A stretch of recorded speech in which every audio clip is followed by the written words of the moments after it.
Welcome to all. ഇന്ന് നമ്മൾ നോക്കാൻ പോകുന്നത് 9ാം ക്ലാസ്സിലെ സോഷ്യൽ സയൻസ് ആണ് കേട്ടോ.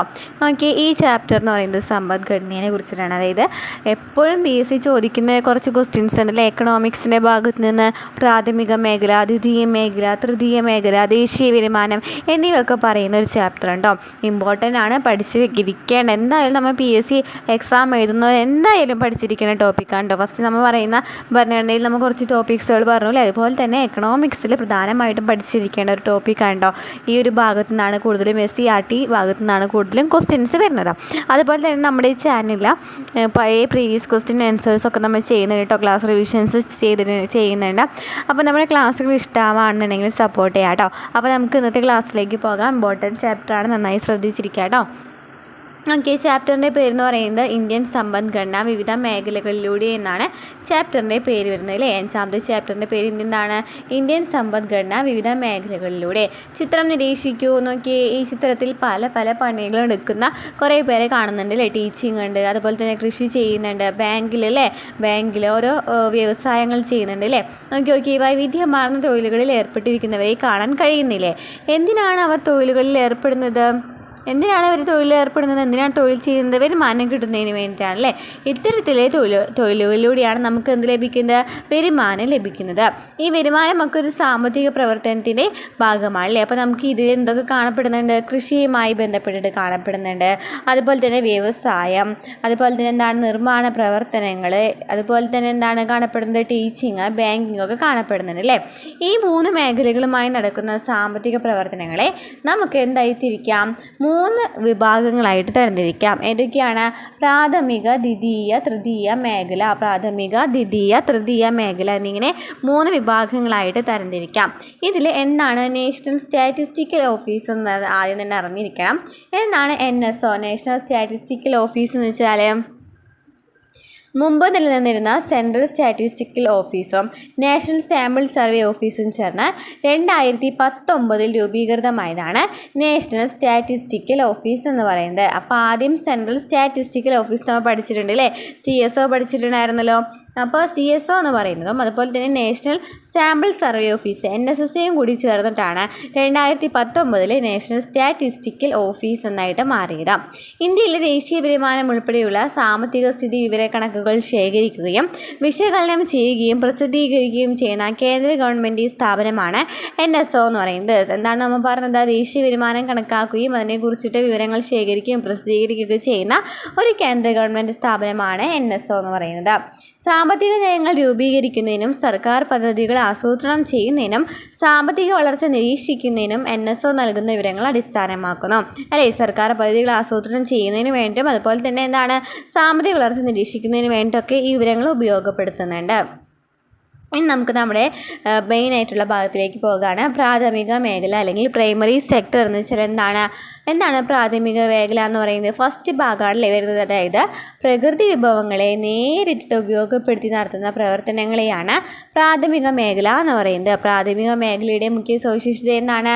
പ്രകൃതി വിഭവങ്ങളെ നേരിട്ട് ഉപയോഗപ്പെടുത്തി നടത്തുന്ന പ്രവർത്തനങ്ങൾ പ്രാഥമിക മേഖലയുടെ സവിശേഷതയാണ്. പ്രകൃതി വിഭവങ്ങളെ ആശ്രയിച്ചിട്ടുള്ള കൃഷി, കന്നുകാലി വളർത്തൽ, മത്സ്യബന്ധനം തുടങ്ങിയവയെല്ലാം പ്രാഥമിക മേഖലയിലെ പ്രവർത്തനങ്ങൾക്ക് ഉദാഹരണങ്ങളാണ്. ഏതൊക്കെയാണ്? പ്രകൃതി വിഭവങ്ങളാണ് ഇവിടുത്തെ മെയിനായിട്ടുള്ള ഘടന എന്ന് പറയുന്നത് അല്ലേ. അപ്പോൾ ഈ പ്രകൃതി വിഭവങ്ങളെ ആശ്രയിച്ചിട്ട് എന്തൊക്കെ ഉണ്ടായിരിക്കണം? കൃഷി ഉണ്ടായിരിക്കാം, കന്നുകാലി വളർത്തൽ ഉണ്ടായിരിക്കാം, മത്സ്യബന്ധനം എന്നിവയൊക്കെ ഇതുമായി ബന്ധപ്പെട്ട് വരുന്നതാണല്ലേ. അപ്പോൾ പ്രാഥമിക മേഖലയ്ക്ക് ഉദാഹരണങ്ങളാണ് കൃഷി, കന്നുകാലി വളർത്തൽ, മത്സ്യബന്ധനം. കൃഷിക്കും അനുബന്ധ പ്രവർത്തനങ്ങൾക്കും കൂടുതൽ പ്രാധാന്യം നൽകുന്നതിനാൽ പ്രാഥമിക മേഖല കാർഷിക മേഖല എന്നാണ് അറിയപ്പെടുന്നത്. ഇവിടെ നമ്മൾ പറഞ്ഞു അല്ലേ, പ്രകൃതി വിഭവങ്ങൾ നേരിട്ടാണ് ഉപയോഗിക്കുന്നത്. അപ്പോൾ കൃഷിക്കാണല്ലോ അവിടെ പ്രാധാന്യം നൽകുന്നത്. അപ്പോൾ കൃഷിക്കും അനുബന്ധ പ്രവർത്തനങ്ങൾക്കും കൂടുതൽ പ്രാധാന്യം നൽകുന്നതിനാൽ പ്രാഥമിക മേഖല എന്ന് വിളിക്കുന്നു, കാർഷിക മേഖല എന്നാണ് അറിയപ്പെടുന്നത്. അപ്പോൾ നമ്മൾ എന്തൊക്കെയാണ് ഇവിടെ പറഞ്ഞത്? നോക്കിയേ, പ്രാഥമിക മേഖല എന്ന് വെച്ചാൽ പ്രകൃതി വിഭവങ്ങളെ നേരിട്ട് ഉപയോഗപ്പെടുത്തി നടത്തുന്ന പ്രവർത്തനങ്ങളെയാണ് പ്രാഥമിക മേഖല എന്ന് പറയുന്നത്. അതിൽ പ്രകൃതി വിഭവങ്ങൾ നേരിട്ട് ഉപയോഗപ്പെടുത്തിയ കൃഷിയും കന്നുകാലി വളർത്തൽ, അതുപോലെ തന്നെ മത്സ്യബന്ധനം, ഖനനം എന്നിവയൊക്കെ എന്തുമായിട്ട് വരും? ഈ പ്രാഥമിക മേഖലയായിട്ട് വരും അല്ലേ. അതിന് ഉദാഹരണങ്ങളാണ്. അതുപോലെ തന്നെ ഇത് കൃഷിയുമായിട്ട് കൂടുതൽ ബന്ധമായിട്ട് കിടക്കുന്ന കാരണം ഈ പ്രാഥമിക മേഖലയെ നമ്മൾ എന്തെന്ന് വിളിച്ചോ? കാർഷിക മേഖല എന്ന് വിളിച്ചോ. ഇന്ത്യയുടെ സാമ്പത്തിക സ്ഥിതിവിവരക്കണക്കുകൾ തയ്യാറാക്കുന്ന നാഷണൽ സ്റ്റാറ്റിസ്റ്റിക്കൽ ഓഫീസ് സമ്പദ്ഘടനയിലെ ഓരോ മേഖലയിലും ഉൾപ്പെടുന്ന സാമ്പത്തിക പ്രവർത്തനങ്ങൾ ഏതൊക്കെയാണെന്ന് സൂചിപ്പിക്കുന്നുണ്ട്. അപ്പോൾ നമുക്ക് നോക്കാം ഏതൊക്കെയാണ് സാമ്പത്തിക പ്രവർത്തനങ്ങൾ എന്ന് പറയുന്നത്. നോക്കിയേ, വിവിധ സാമ്പത്തിക പ്രവർത്തനങ്ങൾ നൽകിയിട്ടില്ല. ഏതൊക്കെയാണ്?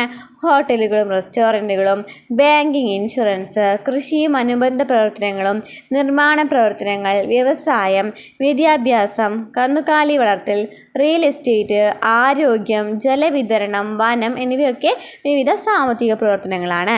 ഇതിലേതൊക്കെയാണ് പ്രാഥമിക മേഖലയിൽ വരുന്നത്? ഏതൊക്കെയാണ്? കൃഷിയും അനുബന്ധ പ്രവർത്തനങ്ങളും നമ്മൾ പറഞ്ഞല്ലേ, കൃഷി അനുബന്ധ പ്രവർത്തനങ്ങൾ പറഞ്ഞു. അതുപോലെ തന്നെ കന്നുകാലി വളർത്തൽ എന്ന് പറയുന്നതും ഇതുമായിട്ട് ബന്ധപ്പെട്ടതാണ്. പിന്നെന്താണ്? വനല്ലേ, വനം എന്ന് പറയുന്നത് എന്താണ്? പ്രാഥമിക മേഖലയുമായിട്ട് ബന്ധപ്പെട്ടിരിക്കുന്നതാണ്. പിന്നെ എന്തൊക്കെ വരാം? ഖനനം വരും അല്ലേ, നോക്കിയൊക്കെ ഖനനം വരും. പിന്നെ എന്താ വരും? ഖനനം, മത്സ്യബന്ധനം, പാറ പൊട്ടിക്കൽ എന്നിവയൊക്കെ എന്തിൽ വരുന്നതാണ്? പ്രാഥമിക മേഖലയിൽ വരുന്നതാണ്. ഖനനം, മത്സ്യബന്ധനം, അതുപോലെ തന്നെ പാറ പൊട്ടിക്കൽ. അപ്പോൾ എന്തൊക്കെയാണ് പ്രാഥമിക മേഖലയിൽ പറഞ്ഞത്? ഇതൊക്കെയായിരുന്നു. കൃഷി പറഞ്ഞു, കൃഷിയുമായി ബന്ധപ്പെടുന്ന പ്രവർത്തനങ്ങൾ, അതുപോലെ തന്നെ കന്നുകാലി വളർത്തൽ, മത്സ്യബന്ധനം, പിന്നെ നമ്മൾ പറയുന്നത് ഖനനം, പാറ പൊട്ടിക്കൽ എന്നിവയൊക്കെ പ്രാഥമിക മേഖലയ്ക്ക് ഉദാഹരണമാണ്. അപ്പോൾ പ്രാഥമിക മേഖലയിൽ നിന്ന് നമുക്ക് നേരിട്ട് ഉപയോഗിക്കാവുന്ന ഉൽപ്പന്നങ്ങളും മറ്റു ഉൽപ്പന്നങ്ങൾ നിർമ്മിക്കുന്നതിന് ആവശ്യമായ അസംസ്കൃത വസ്തുക്കൾ ലഭ്യമാകുന്നുണ്ട് അല്ലേ. പ്രാഥമിക മേഖലയിൽ നിന്ന് നമുക്ക് മറ്റു വസ്തുക്കൾ ഉണ്ടാക്കുന്നതിന് വേണ്ടിയുള്ള അസംസ്കൃത വസ്തുക്കൾ ലഭിക്കുന്നതും പ്രാഥമിക മേഖലയിൽ നിന്നാണ്. ഇനി എന്താണ് ദ്വിതീയ മേഖല അല്ലെങ്കിൽ സെക്കൻഡറി സെക്ടർ എന്ന് പറയുന്നത്? ദ്വിതീയ മേഖല അല്ലെങ്കിൽ സെക്കൻഡറി സെക്ടർ എന്ന് വെച്ചാൽ എന്താണ്? വ്യവസായം, നിർമ്മാണം എന്നിവയുമായി ബന്ധപ്പെട്ട സാമ്പത്തിക പ്രവർത്തനങ്ങളാണ് ഈ മേഖലയിൽ ഉൾപ്പെടുന്നത്. എന്താണ്? വ്യവസായം, നിർമ്മാണം എന്നിവയുമായി ബന്ധപ്പെട്ട സാമ്പത്തിക പ്രവർത്തനങ്ങളാണ് ഈ മേഖലയിൽ ഉൾപ്പെടുന്നത്. പ്രാഥമിക മേഖലയിലെ ഉൽപ്പന്നങ്ങൾ അസംസ്കൃത വസ്തുക്കളായി ഉപയോഗിച്ചുകൊണ്ട് പുതിയ ഉൽപ്പന്നങ്ങൾ നിർമ്മിക്കുന്ന പ്രവർത്തനങ്ങൾ നടക്കുന്നത് ദ്വിതീയ മേഖലയിലൂടെയാണ്. അപ്പോൾ നമ്മൾ പറഞ്ഞൂലേ, പ്രാഥമിക മേഖലയിൽ അസംസ്കൃത വസ്തുക്കൾ ലഭിക്കുന്നുണ്ടെന്ന്. ഈ അസംസ്കൃത വസ്തുക്കൾ ഉപയോഗിച്ചുകൊണ്ട് പുതിയ ഉൽപ്പന്നങ്ങൾ നിർമ്മിക്കുക അല്ലേ. പുതിയ ഉൽപ്പന്നങ്ങൾ നിർമ്മിക്കുന്ന പ്രവർത്തനങ്ങൾ നടക്കുന്നത് എവിടെയാണ്? ദ്വിതീയ മേഖലയിലാണ്. വ്യവസായങ്ങൾക്ക് പ്രാധാന്യം നൽകുന്നതിനാൽ ദ്വിതീയ മേഖലയെ എന്തെന്ന് വിളിക്കുന്നു? വ്യവസായ മേഖല, ഇൻഡസ്ട്രിയൽ സെക്ടർ എന്നും വിളിക്കണം. അപ്പോൾ എന്താണ് ദ്വിതീയ മേഖല എന്ന് വെച്ചാൽ നമ്മൾ എന്താ പറയുന്നത്? വ്യവസായ നിർമ്മാണം അല്ലേ. നമ്മൾ പറഞ്ഞു പ്രാഥമിക മേഖല എന്ന് വെച്ചാൽ കൃഷിയുമായി ബന്ധപ്പെട്ടതായിരുന്നു, പ്രകൃതി വിഭവങ്ങളായിട്ട് നേരിട്ട് ബന്ധപ്പെട്ടിട്ടുള്ളവയായിരുന്നു, അല്ലെങ്കിൽ അതിനെ ആശ്രയിച്ച് നിൽക്കുന്നവയായിരുന്നു. ദ്വിതീയ മേഖലയിൽ വരുന്നത് വ്യവസായ നിർമ്മാണം എന്നിവയൊക്കെയാണ്. അതായത് പ്രാഥമിക മേഖലയിൽ നിന്ന് നമുക്ക് എന്ത് ലഭിക്കുന്നുണ്ട്? അസംസ്കൃത വസ്തുക്കൾ ലഭിക്കുന്നുണ്ട്. ഈ അസംസ്കൃത വസ്തുക്കൾ ഉപയോഗിച്ചിട്ടാണ് ഉൽപ്പന്നങ്ങളൊക്കെ നിർമ്മിക്കുന്നത് അല്ലേ. അപ്പോൾ അങ്ങനെ വരുന്നതിനെയാണ് എന്തെന്ന് പറയുന്നത്? ദ്വിതീയ മേഖല എന്ന് പറയുന്നത്. വ്യവസായം, അതുപോലെ തന്നെ നിർമ്മാണം എന്നിവയൊക്കെ ദ്വിതീയ മേഖലയിലാണ് വരുന്നത്. അപ്പോൾ വ്യവസായവുമായി ബന്ധപ്പെട്ട് കിടക്കുന്നതിനാൽ ഇതിനെ നിന്ന് വിളിക്കാം വ്യവസായ മേഖല എന്നും ദ്വിതീയ മേഖലയെ വിളിക്കാം. ക്ലിയർ ആണല്ലോ. അപ്പോൾ വൈദ്യുതി ആണെന്നുണ്ടെങ്കിലും ഗ്യാസ്, അതുപോലെ ഇതൊക്കെ എന്തിൽ വരുന്നതാണ്? വ്യവസായത്തിൽ വരുന്നതാണ്, വ്യവസായ നിർമ്മാണത്തിലൊക്കെ വരുന്നതാണ്. അതാണ് ദ്വിതീയ മേഖല എന്ന് പറയുന്നത്. നെക്സ്റ്റ് എന്താണ്? തൃതീയ മേഖല എന്ന് വെച്ചാൽ എന്താണ്? തൃതീയ മേഖല, ടെറിഷറി സെക്ടർ എന്ന് വെച്ചാൽ എന്താണ്? പ്രാഥമിക, ദ്വിതീയ മേഖലകളിലെ ഉൽപ്പന്നങ്ങൾ സംഭരിക്കുക, വിപണനം ചെയ്യുക തുടങ്ങിയ എല്ലാ സാമ്പത്തിക പ്രവർത്തനങ്ങളെയും ക്ഷമമാക്കുന്നത് തൃതീയ മേഖലയിലെ വിവിധ പ്രവർത്തനങ്ങളിലൂടെയാണ്. ആരോഗ്യം, വിദ്യാഭ്യാസം തുടങ്ങി വിവിധ സേവന പ്രവർത്തനങ്ങൾ ഉറപ്പുവരുത്തുന്നത് തൃതീയ മേഖലയാണ്. അതിനാൽ തൃതീയ മേഖല എന്നറിയപ്പെടുന്നു സേവന മേഖല എന്നാണ് അറിയപ്പെടുന്നത്. അപ്പോൾ എന്താ പറഞ്ഞത്? തൃതീയ മേഖല എന്ന് വെച്ചാൽ നമ്മൾ പ്രാഥമിക മേഖലയിൽ നിന്ന് നമുക്ക് അസംസ്കൃത വസ്തുക്കൾ ലഭിച്ചു, ദ്വിതീയ മേഖലയിൽ നിന്ന് നിർമ്മാണം ചെയ്തു, വ്യാവസായികമായിട്ടൊക്കെ നിർമ്മാണം ചെയ്തിട്ട് അതിൽ നിന്ന് നമുക്കൊരു ഉൽപ്പന്നം ലഭിക്കുന്നുണ്ടല്ലോ. ഈ ഉൽപ്പന്നങ്ങൾ സംഭരിക്കുകയും അതുപോലെ തന്നെ അതിനെ വിപണനം ചെയ്യുക എന്നിവയൊക്കെയാണ് തൃതീയ മേഖലയിൽ വരുന്നത്.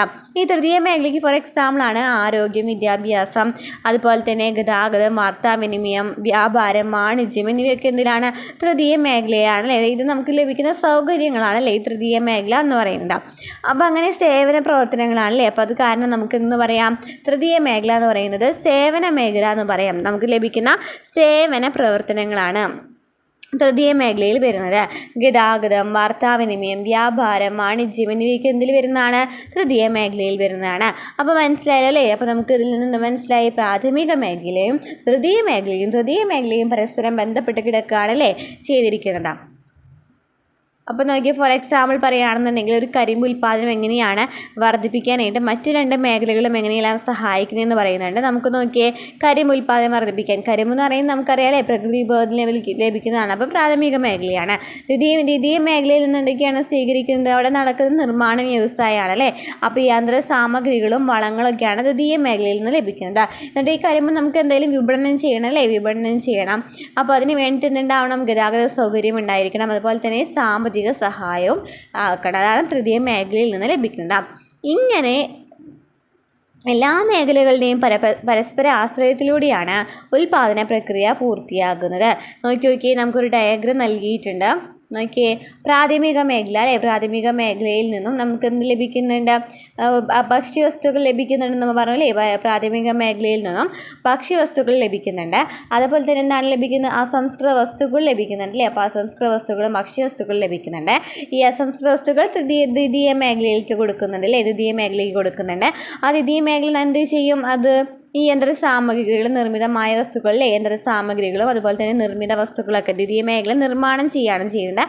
യന്ത്ര സാമഗ്രികളും നിർമ്മിതമായ വസ്തുക്കളൊക്കെ ആർക്ക് ലഭിക്കും? തൃതീയ മേഖലയ്ക്ക് കൊടുക്കും. തൃതീയ മേഖലയാണത് വിവിധ സേവനങ്ങളായിട്ട് എന്ത് ലഭിക്കുന്നത്? പ്രാഥമിക മേഖലയ്ക്ക് കൊടുക്കുന്നത് വിവിധ തരം സേവനങ്ങളായിട്ട് കൊടുക്കുന്നത്. അപ്പോൾ അങ്ങനെ പരസ്പരം കണക്റ്റഡ് ആണ് അല്ലേ, കണക്റ്റഡ് ആണ് വിവിധ തരം സേവനങ്ങൾ ലഭിക്കുന്നത്. വിവിധ മേഖലകളുടെ പരസ്പര ആശ്രയത്വം സാമ്പത്തിക പുരോഗതിക്ക് അനിവാര്യമാണ്. സമ്പദ്ഘടനയിലെ വിവിധ മേഖലകളിലായി നടക്കുന്ന ഉൽപ്പാദനം, വിതരണം, ഉപഭോഗം തുടങ്ങിയവ ഒരു രാജ്യത്തിൻ്റെ സാമ്പത്തിക പ്രവർത്തനങ്ങളാണ്. അപ്പോൾ ഒരു രാജ്യത്തിൻ്റെ സാമ്പത്തിക പ്രവർത്തനങ്ങൾ എന്ന് വെച്ചാൽ എന്താണ്? ഉൽപ്പാദനം, വിതരണം, ഉപഭോഗം. ഉൽപ്പാദനം, വിതരണം, ഉപഭോഗം തുടങ്ങിയവ ഒരു രാജ്യത്തിൻ്റെ സാമ്പത്തിക പ്രവർത്തനങ്ങളാണ്.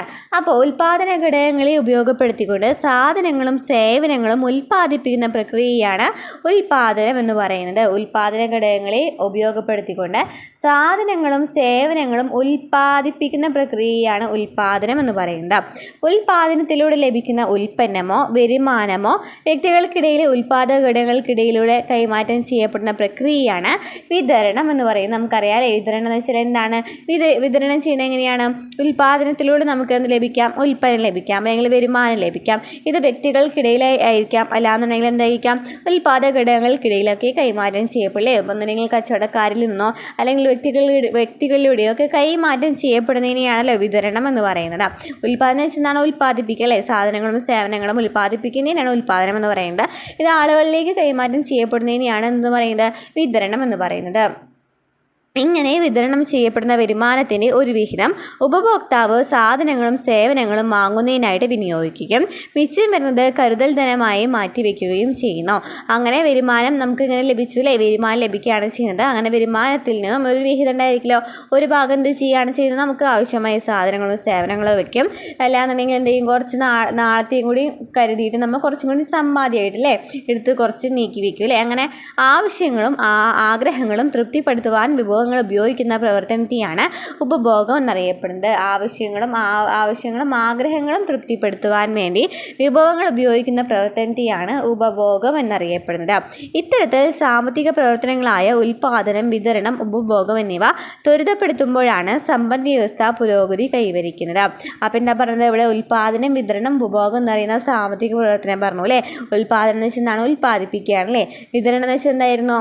കൈമാറ്റം ചെയ്യപ്പെടുകയാണ് ചെയ്യുന്നത്. ഉപഭോഗം എന്ന് വെച്ചാൽ എന്താണ്? നമ്മുടെ ആഗ്രഹങ്ങളും ആവശ്യങ്ങളൊക്കെ നിറവേറ്റുന്നതിനായിട്ട് നമുക്കൊരു വരുമാനം ലഭിക്കും. ആ വരുമാനത്തിലൂടെ നമ്മൾ ഈ ആഗ്രഹങ്ങളൊക്കെ പൂർത്തീകരിക്കും. ബാക്കി വരുന്ന കുറച്ച് മിച്ചം വരുന്ന പൈസ ഒക്കെ നമ്മൾ എടുത്ത് വയ്ക്കില്ലേ. അപ്പോൾ ഇതിനൊക്കെയാണെന്ന് പറയുന്നത് ഉപഭോഗം എന്ന് പറയുന്നത്. ഇനി എന്താണ് ദേശീയ വരുമാനം എന്ന് വെച്ചാൽ എന്താണ്? നാഷണൽ ഇൻകം എന്ന് വെച്ചാൽ എന്താണ്? സാമൂഹിക സാമ്പത്തിക സർവേയുടെ ഭാഗമായി നാം പലപ്പോഴും നമ്മുടെ കുടുംബത്തിൻ്റെ വാർഷിക വരുമാന കണക്കുകൾ ബന്ധപ്പെട്ട ഉദ്യോഗസ്ഥർക്ക് സമർപ്പിക്കാറുണ്ട് അല്ലേ. നമുക്കറിയാമല്ലോ, നമുക്ക് എന്ത് അക്ഷയയിലൊക്കെ നമ്മൾ പോവുകയാണെന്നുണ്ടെങ്കിൽ എന്ത് ചെയ്യണമെന്നുണ്ടെങ്കിലും ദേശീയ വരുമാന കണക്കൊക്കെ, വരുമാന സർട്ടിഫിക്കറ്റൊക്കെ വേണമെന്ന് പറയണം കേട്ടിട്ടുണ്ടാവുമല്ലോ അല്ലേ. ഉള്ളവർക്ക് അറിയാം. അപ്പോൾ വരുമാന സർട്ടിഫിക്കറ്റ് വേണമെന്ന് പറയും. എന്ത് സംഭവമാണെന്നുണ്ടെങ്കിലും വരുമാന സർട്ടിഫിക്കറ്റ് ചോദിക്കാറുണ്ട് അല്ലേ. അപ്പോൾ അപ്പോഴാണ് നമുക്ക് ഓരോ കുടുംബത്തിലെ വാർഷിക വരുമാനമൊക്കെ എത്രയാണെന്ന് നമുക്ക് അറിയുന്നത് അല്ലേ. അങ്ങനെ ഒരു കുടുംബത്തിൻ്റെ വാർഷിക വരുമാനം എങ്ങനെയാണ് കണ്ടെത്തുന്നത്? ഒരു വർഷം കുടുംബത്തിലെ അംഗങ്ങൾക്ക് വിവിധ മാർഗ്ഗങ്ങളിലൂടെ ശമ്പളമായിരിക്കാം, അല്ലെങ്കിൽ മറ്റു തൊഴിലുകളായിരിക്കാം, ആസ്തിയായിരിക്കാം, ബാങ്ക് നിക്ഷേപങ്ങൾ വഴിയൊക്കെ ആയിരിക്കാം, അങ്ങനെ ലഭിക്കുന്ന മൊത്തം വരുമാനത്തെയാണ് ആ കുടുംബത്തിൻ്റെ വാർഷിക വരുമാനം എന്ന് പറയുന്നത്. ഒന്നുകിൽ തൊഴിലൂടെ ലഭിക്കാം, അല്ലെങ്കിൽ ആസ്തി ആയിരിക്കില്ല, അല്ലെങ്കിൽ പാരമ്പര്യമായിട്ട് ലഭിക്കുന്ന കുറച്ച് സംഭവങ്ങളുണ്ടായിരിക്കില്ല, സ്വത്തുക്കളുണ്ടായിരിക്കാം, അതുപോലെ തന്നെ ബാങ്ക് നിക്ഷേപങ്ങളൊക്കെ ഉണ്ടായിരിക്കും. അങ്ങനെ ഒരു കൊല്ലത്തിൽ മൊത്തം അങ്ങനെ കിട്ടുന്ന വരുമാനത്തെയാണെന്ന് പറയുന്നത് വാർഷിക വരുമാനം എന്ന് പറയുന്നത്. അതുപോലെ തന്നെ ഒരു രാജ്യത്തിന് വിവിധ സാമ്പത്തിക പ്രവർത്തനങ്ങളിൽ നിന്നും ലഭിക്കുന്ന ഒരു വർഷത്തെ ആകെ വരുമാനത്തെയാണ് ആ രാജ്യത്തിൻ്റെ വാർഷിക വരുമാനം എന്ന് പറയുന്നത്.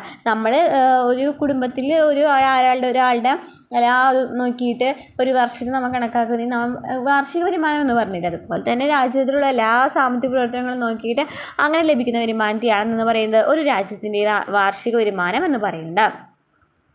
രാജ്യത്ത് ഒരു സാമ്പത്തിക വർഷം ഉൽപ്പാദിപ്പിക്കുന്ന എല്ലാ അന്തിമ സാധനങ്ങളുടെയും സേവനങ്ങളുടെയും പണമൂല്യമാണ് ആ രാജ്യത്തിൻ്റെ ദേശീയ വരുമാനം എന്ന് പറയുന്നത്. അതല്ലേ, രാജ്യത്ത് ഒരു സാമ്പത്തിക വർഷം ഉൽപ്പാദിപ്പിക്കുന്ന എല്ലാ അന്തിമ സാധനങ്ങളുടെയും സേവനങ്ങളുടെയും പണമൂല്യം അല്ലേ, അവസാനമായി ലഭിക്കുന്ന എല്ലാ സാധനങ്ങളും സേവനങ്ങളും ഉണ്ടായിരിക്കും, അതിൻ്റെ പണമൂല്യത്തെയാണ് ആ രാജ്യത്തിൻ്റെ എന്ന് പറയുന്നത് ദേശീയ വരുമാനം എന്ന് പറയുന്നത്. അപ്പോൾ എന്താണ് സാമ്പത്തിക വർഷം എന്ന് പറയുന്നത്? എന്താണ് സാമ്പത്തിക വർഷം?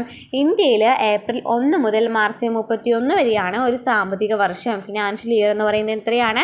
ഏപ്രിൽ 1 മുതൽ മാർച്ച് 31 വരെ. അപ്പോൾ ഈ ഏപ്രിൽ 1 മുതൽ മാർച്ച് 31 വരെയുള്ള കണക്കുകളും സാധനങ്ങളും സേവനങ്ങളും അങ്ങനെയൊക്കെ ലഭിക്കുന്ന ലാസ്റ്റ് വരുമാനം കൂട്ടം, അങ്ങനെയാണ് നമ്മുടെ ദേശീയ വരുമാനം കണക്കാക്കപ്പെടുന്നത്.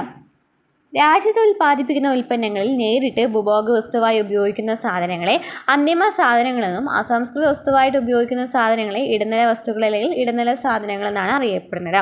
അപ്പോൾ രാജ്യത്ത് ഉൽപ്പാദിപ്പിക്കുന്ന ഉൽപ്പന്നങ്ങളിൽ നേരിട്ട് ഉപയോഗിക്കുന്ന കുറച്ച് വസ്തുക്കളുണ്ടായിരിക്കുമല്ലോ, അങ്ങനത്തെ സാധനങ്ങളെയാണ് എന്ന് പറയുന്നത് അന്തിമ സാധനങ്ങൾ എന്ന് പറയുന്നത്.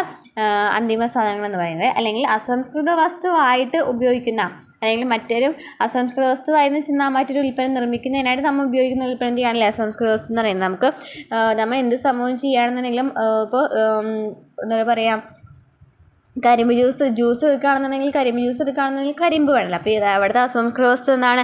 കരിമ്പാണ്. അപ്പോൾ അതുപോലെ തന്നെ അങ്ങനെ ഒരു അസംസ്കൃത വസ്തു ഉണ്ടായിരിക്കില്ല. അങ്ങനെ അസംസ്കൃത വസ്തുവായിട്ട് ഉപയോഗിക്കുന്ന സാധനങ്ങളെയാണ് എന്ന് പറയുന്നത് ഇടനില വസ്തുക്കൾ അല്ലെങ്കിൽ ഇടനില സാധനങ്ങൾ എന്ന് അറിയപ്പെടുന്നത്. അപ്പോൾ നമ്മൾ എന്താ പറഞ്ഞത്? രാജ്യത്ത് ഉൽപ്പാദിപ്പിക്കുന്ന ഉൽപ്പന്നങ്ങൾ നേരിട്ടിട്ട് ഉപഭോഗ വസ്തുവായിട്ട് നേരിട്ട് ഉപയോഗിക്കുന്ന സാധനങ്ങൾ അന്തിമ സാധനങ്ങൾ എന്ന് പറയും. അതല്ല, സംസ്കൃത വസ്തുവായിട്ട് ഉപയോഗിച്ചിട്ടായിരിക്കണം ചിലപ്പോൾ ആ സാധനങ്ങൾ ഉപയോഗിക്കുന്നുണ്ടായിരിക്കാം. അങ്ങനെയാണെന്നുണ്ടെങ്കിൽ അതിന് പറയാം ഇടനില വസ്തുക്കൾ അല്ലെങ്കിൽ ഇടനില സാധനങ്ങൾ എന്നാണ് അറിയപ്പെടുന്നത്. ഇനി ദേശീയ വരുമാനം കണക്കാക്കുന്നതിൻ്റെ പ്രാധാന്യം എന്താണ്? പ്രാഥമിക, ദ്വിതീയ, തൃതീയ മേഖലകളിലൂടെ ഒരു രാജ്യത്തിന് ലഭിക്കുന്ന ആകെ വരുമാനത്തെയാണെന്ന് പറയുന്നത് ദേശീയ വരുമാനം എന്ന് പറയുന്നത് അല്ലേ. പ്രാഥമിക, ദ്വിതീയ, തൃതീയ മേഖലകളിലൂടെ ഒരു രാജ്യത്തിന് ലഭിക്കുന്ന ആകെ വരുമാനം അഥവാ ദേശീയ വരുമാനം അല്ലേ. ആകെ വരുമാനം അല്ലെങ്കിൽ ദേശീയ വരുമാനം ആ രാജ്യത്തിൻ്റെ സാമ്പത്തിക സ്ഥിതി വിശദമാക്കുന്ന പ്രധാന സൂചകമാണ്. അപ്പോൾ എങ്ങനെയായിരിക്കണം ദേശീയ വരുമാനം കണക്കാക്കുന്നതെന്ന് നമുക്ക് നോക്കാം. എന്തിനാണ് കണക്കാക്കുന്നത് ദേശീയ വരുമാനം? രാജ്യത്തിൻ്റെ സാമ്പത്തിക വളർച്ച മനസ്സിലാക്കാനായിട്ട് പറ്റൂലേ. അതുപോലെ തന്നെ വിവിധ മേഖലകളുടെ സംഭാവന വിലയിരുത്താം. ഓരോ മേഖലകൾ, പ്രാഥമിക, ദ്വിതീയ, തൃതീയ മേഖലകളുണ്ടെന്ന് പറഞ്ഞല്ലോ, ഓരോ മേഖലയിൽ നിന്നും എത്രത്തോളം ലഭിക്കുന്നത് നമുക്ക് വിലയിരുത്താം. അതുപോലെ തന്നെ പദ്ധതികൾ ആസൂത്രണം ചെയ്യുന്നതിനും നടപ്പിലാക്കുന്നതിനും സർക്കാരിനെ സഹായിക്കാം. രാജ്യങ്ങളുടെ സാമ്പത്തിക സ്ഥിതി താരതമ്യം ചെയ്യാം. രാജ്യത്തെ ജനങ്ങളുടെ വിവിധ തരത്തിലുള്ള നിക്ഷേപങ്ങളും ചെലവുകളും മനസ്സിലാക്കുന്നതിന്, സമ്പദ് വ്യവസ്ഥയുടെ ശക്തിയും ബലഹീനതയും മനസ്സിലാക്കുന്നതിന്. അപ്പോൾ എന്തൊക്കെയാണ്? രാജ്യത്തിൻ്റെ സാമ്പത്തിക വളർച്ച മനസ്സിലാക്കാം, വിവിധ മേഖലകളുടെ സംഭാവന വിലയിരുത്താം, പദ്ധതികൾ ആസൂത്രണം ചെയ്യുന്നതിനും നടപ്പിലാക്കുന്നതിനും സർക്കാരിനെ സഹായിക്കാം. അതുപോലെ തന്നെ രാജ്യങ്ങളുടെ സാമ്പത്തിക സ്ഥിതി താരതമ്യം ചെയ്യാൻ എല്ലാ രാജ്യങ്ങളും അങ്ങോട്ടും ഇങ്ങോട്ടും നമുക്ക് കമ്പയർ ചെയ്യാനായിട്ട് പറ്റും. അതുപോലെ തന്നെ രാജ്യത്തെ ജനങ്ങളുടെ വിവിധ തരത്തിലുള്ള നിക്ഷേപങ്ങളും ചിലവുകളൊക്കെ മനസ്സിലാക്കാം. ഓരോ ജനങ്ങളും എത്രത്തോളം നിക്ഷേപിക്കുന്നുണ്ട്, എത്രത്തോളം ചിലവ് വരുന്നുണ്ടെന്ന് മനസ്സിലാക്കാം. അതുപോലെ തന്നെ എന്താണ്? സമ്പദ് വ്യവസ്ഥയുടെ ശക്തിയും ബലഹീനതയും ഒക്കെ മനസ്സിലാക്കുന്നതിനായിട്ട് പറ്റൂലേ. ഇനി എങ്ങനെയൊക്കെയാണ് ദേശീയ വരുമാനം കണക്കാക്കുന്നതെന്ന് പറഞ്ഞിട്ടുണ്ട്. എന്നെങ്ങനെയൊക്കെയാണ് ദേശീയ വരുമാനം കണക്കാക്കുന്നത്? ദേശീയ വരുമാനം കണക്കാക്കുന്നതിന് ഉൽപ്പാദനം, വരുമാനം, ചെലവാക്കൽ എന്നിവയെ അടിസ്ഥാനമാക്കിയിട്ട് ചുവടെ നൽകിയിട്ടുള്ള 3 രീതികളാണുള്ളത്. ഏതൊക്കെയാണ്? ഉൽപ്പാദനം, വരുമാനം, ചെലവ്. അപ്പോൾ നോക്കിയാൽ ഉൽപ്പന്ന രീതി, വരുമാന രീതി, ചെലവ് രീതി എന്നിങ്ങനെ 3 കാര്യങ്ങളുമായി നോക്കിയിട്ടാണ് ദേശീയ വരുമാനം കണക്കാക്കുന്നത്.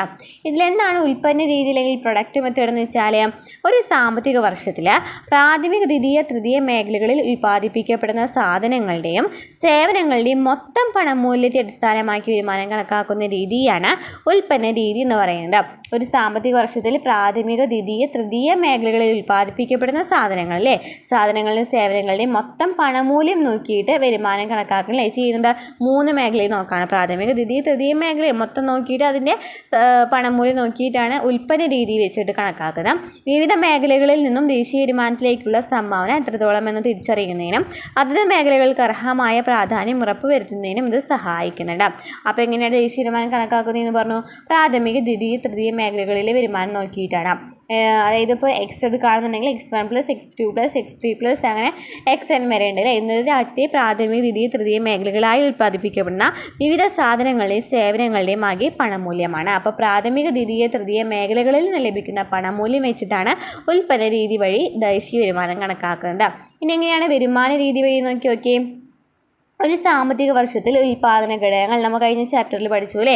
ഉൽപ്പാദന ഘടകങ്ങൾ എന്ന് പറയുന്നതാണ് എന്തൊക്കെ പറഞ്ഞു? നമ്മെ ഭൂമി, തൊഴിൽ, മൂലധനം, സംഘാടനം എന്ന് പറയുന്ന ഉൽപ്പാദന ഘടകങ്ങളാണ്. അതിൻ്റെ പ്രതിഫലം എന്ന് പറയുന്നത് എന്തായിരുന്നു? പാട്ടം, വേതനം, പലിശ, ലാഭം അല്ലേ. അതായത് ഭൂമിയുടെ പ്രതിഫലം എന്ന് പറയുന്നത് പാട്ടമായിരുന്നു, തൊഴിലിൻ്റെ വേതനമായിരുന്നു, മൂലധനത്തിൻ്റെ പലിശയായിരുന്നു, സംഘാടനത്തിൻ്റെ ലാഭമായിരുന്നു. ഇതൊക്കെ നമ്മൾ ഓൾറെഡി SCRT ചാപ്റ്റർ ചെയ്തിട്ടുണ്ട് കേട്ടോ. അപ്പോൾ നമുക്ക് നോക്കി നോക്കാം. കാണാത്തിട്ടുണ്ടെങ്കിൽ പോയി ക്ലാസ്സുകളൊക്കെ കാണാം കേട്ടോ. അപ്പോൾ എന്നിവയുടെ പണമൂല്യത്തിന്റെ അടിസ്ഥാനത്തിൽ ദേശീയ വരുമാനം കണക്കാക്കുന്ന രീതിയാണ് വരുമാന രീതി എന്ന് പറയുന്നത്. അതായത് ദേശീയ വരുമാനം എന്ന് പറയുന്നത്. അപ്പോൾ നമ്മൾ എന്താ പറഞ്ഞത്? ഉൽപ്പന്ന രീതി എന്ന് വെച്ചാൽ പ്രാഥമിക, ദ്വിതീയ, തൃതീയ മേഖലകളെ അടിസ്ഥാനമാക്കി വരുമാനം കണക്കാക്കുന്നു. വരുമാന രീതി എന്ന് വെച്ചാൽ എന്താണെന്ന് പറഞ്ഞു? ഉൽപ്പാദന ഘടകങ്ങളായിട്ടുള്ള ഭൂമി, തൊഴിൽ, മൂലധനം, സംഘാടനം എന്നിവരുടെ പ്രതിഫലമായിട്ടുള്ള പാട്ടം, അതുപോലെ തന്നെ വേതനം, പലിശ, ലാഭം എന്നിവയെ അടിസ്ഥാനമാക്കിയിട്ട് വരുമാനം കണക്കാക്കുന്നു. അതായത് ദേശീയ വരുമാനം = R + W + I + P. അതായത് നമ്മൾ പറഞ്ഞ പ്രതിഫലമുണ്ടല്ലോ, അതായത് പാട്ടം, വേതനം, പലിശ, ലാഭം എന്നിവയും മൊത്തം കൂടെ കൂട്ടിയിട്ടാണ് കണക്കാക്കുന്നത്. രാജ്യത്തിൻ്റെ ദേശീയ വരുമാനത്തിൽ ഓരോ ഉൽപ്പാദക ഘടകങ്ങൾക്കും ലഭിക്കുന്ന വരുമാനം എത്രത്തോളമാണെന്ന് മനസ്സിലാക്കുവാൻ ഈ രീതി നമ്മെ സഹായിക്കുന്നു. വരുമാന രീതിയിലൂടെ കണക്കാക്കാൻ കഴിയുന്നത് മൊത്ത ദേശീയ വരുമാനമായിരിക്കും. മൊത്തം ദേശീയ വരുമാനം മാത്രമാണ് ഇതിലൂടെ കണക്കാക്കുന്നതിനായിട്ട് പറ്റുള്ളൂ. ഇനി എന്താണ് ചെലവ് രീതി എന്ന് വെച്ചാൽ ഒരു സാമ്പത്തിക വർഷത്തിൽ രാജ്യത്തെ വിവിധ സാമ്പത്തിക പ്രവർത്തനങ്ങൾക്കായിട്ട് വിനിയോഗിക്കുന്ന സാധനങ്ങളുടെയും സേവനങ്ങളുടെയും ആകെ ചെലവിൻ്റെ അടിസ്ഥാനത്തിൽ ദേശീയ വരുമാനം കണക്കാക്കുന്നതിനെയാണ് ചെലവ് രീതി എന്ന് പറയുന്നത്. അതായത് ചിലവെന്ന് വെച്ചാൽ എന്നാണ് പറയുന്നത്? ഓരോ സാധനങ്ങളും സേവനങ്ങളുടെ ഒക്കെ ചെലവിനെ അടിസ്ഥാനമാക്കി കണക്കാക്കുന്നതിനാണ് എന്ന് പറയുന്നത് ചെലവ് രീതി എന്ന് പറയുന്നത്. ഓരോന്നിനും വേണ്ടിയിട്ട് സാധനങ്ങൾക്കും സേവനങ്ങൾക്കും ഒക്കെ നമ്മൾ ചിലവ് ഉണ്ടാവുമല്ലോ, അപ്പോൾ അത് വെച്ച് കണക്കാക്കുകയാണ് ചെയ്യുന്നത്.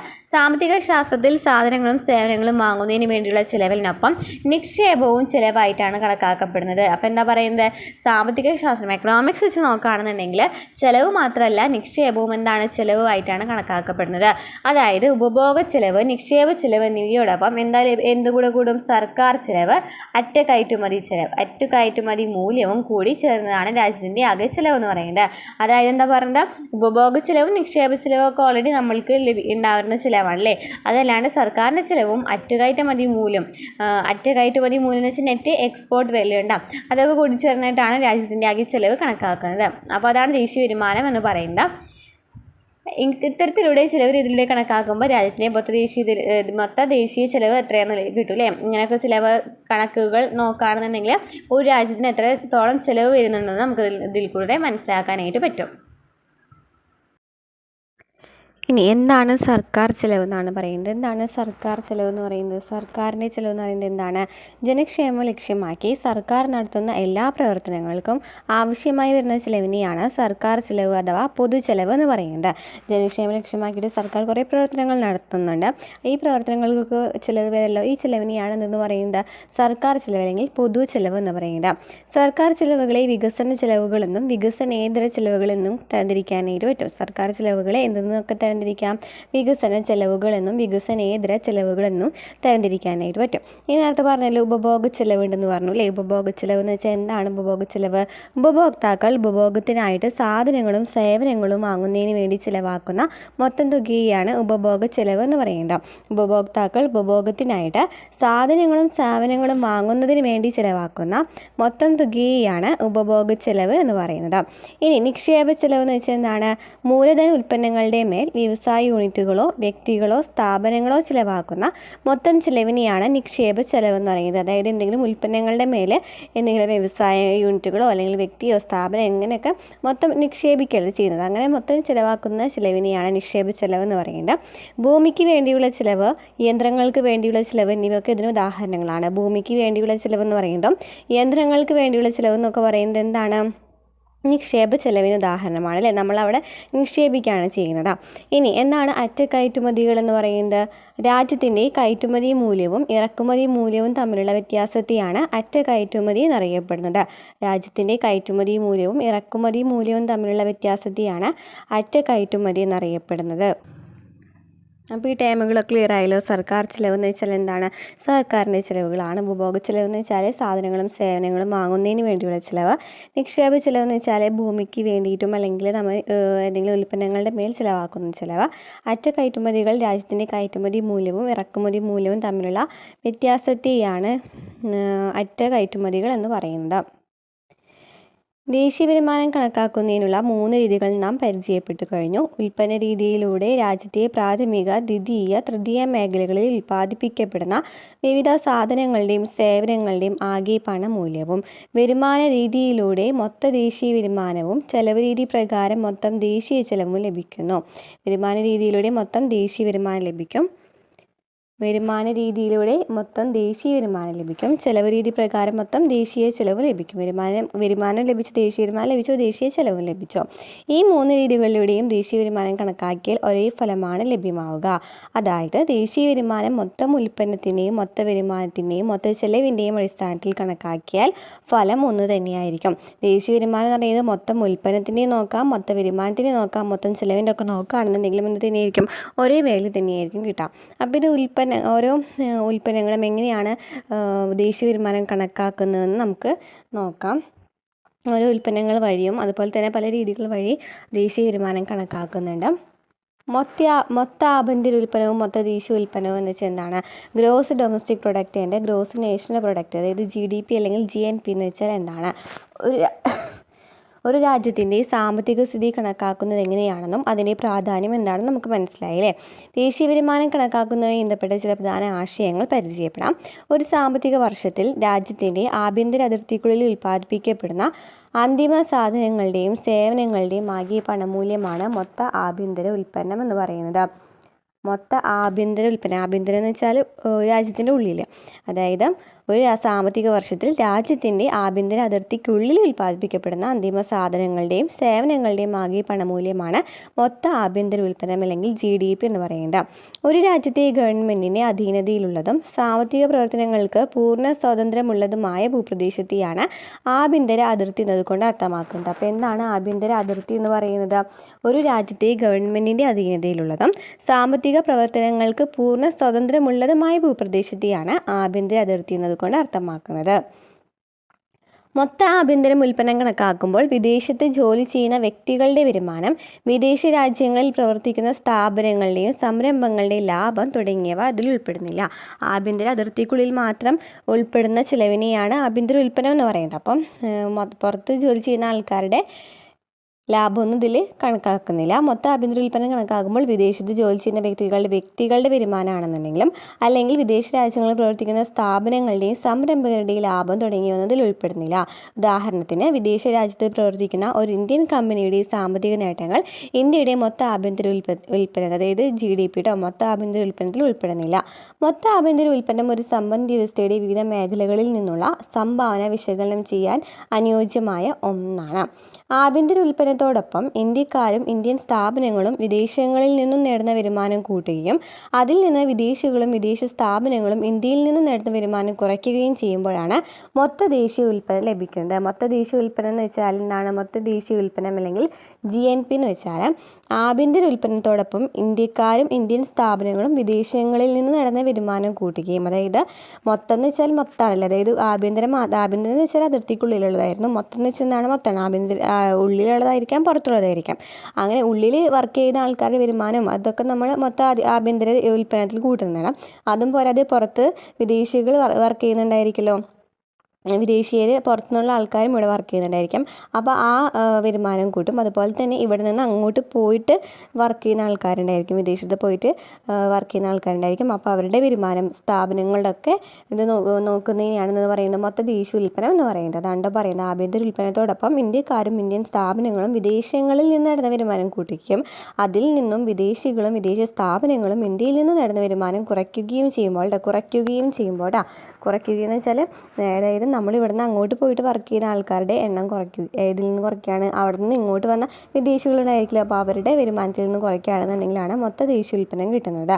അതായത് ഒരു സാമ്പത്തിക വർഷം രാജ്യത്തെ നിവാസികൾ സ്വദേശത്തും വിദേശത്തുമായി ഉൽപ്പാദിപ്പിക്കുന്ന എല്ലാ അന്തിമ സാധനങ്ങളുടെയും സേവനങ്ങളുടെയും ആകെ മൂല്യത്തെയാണ് മൊത്ത ദേശീയ ഉൽപ്പന്നം എന്ന് പറയുന്നത്.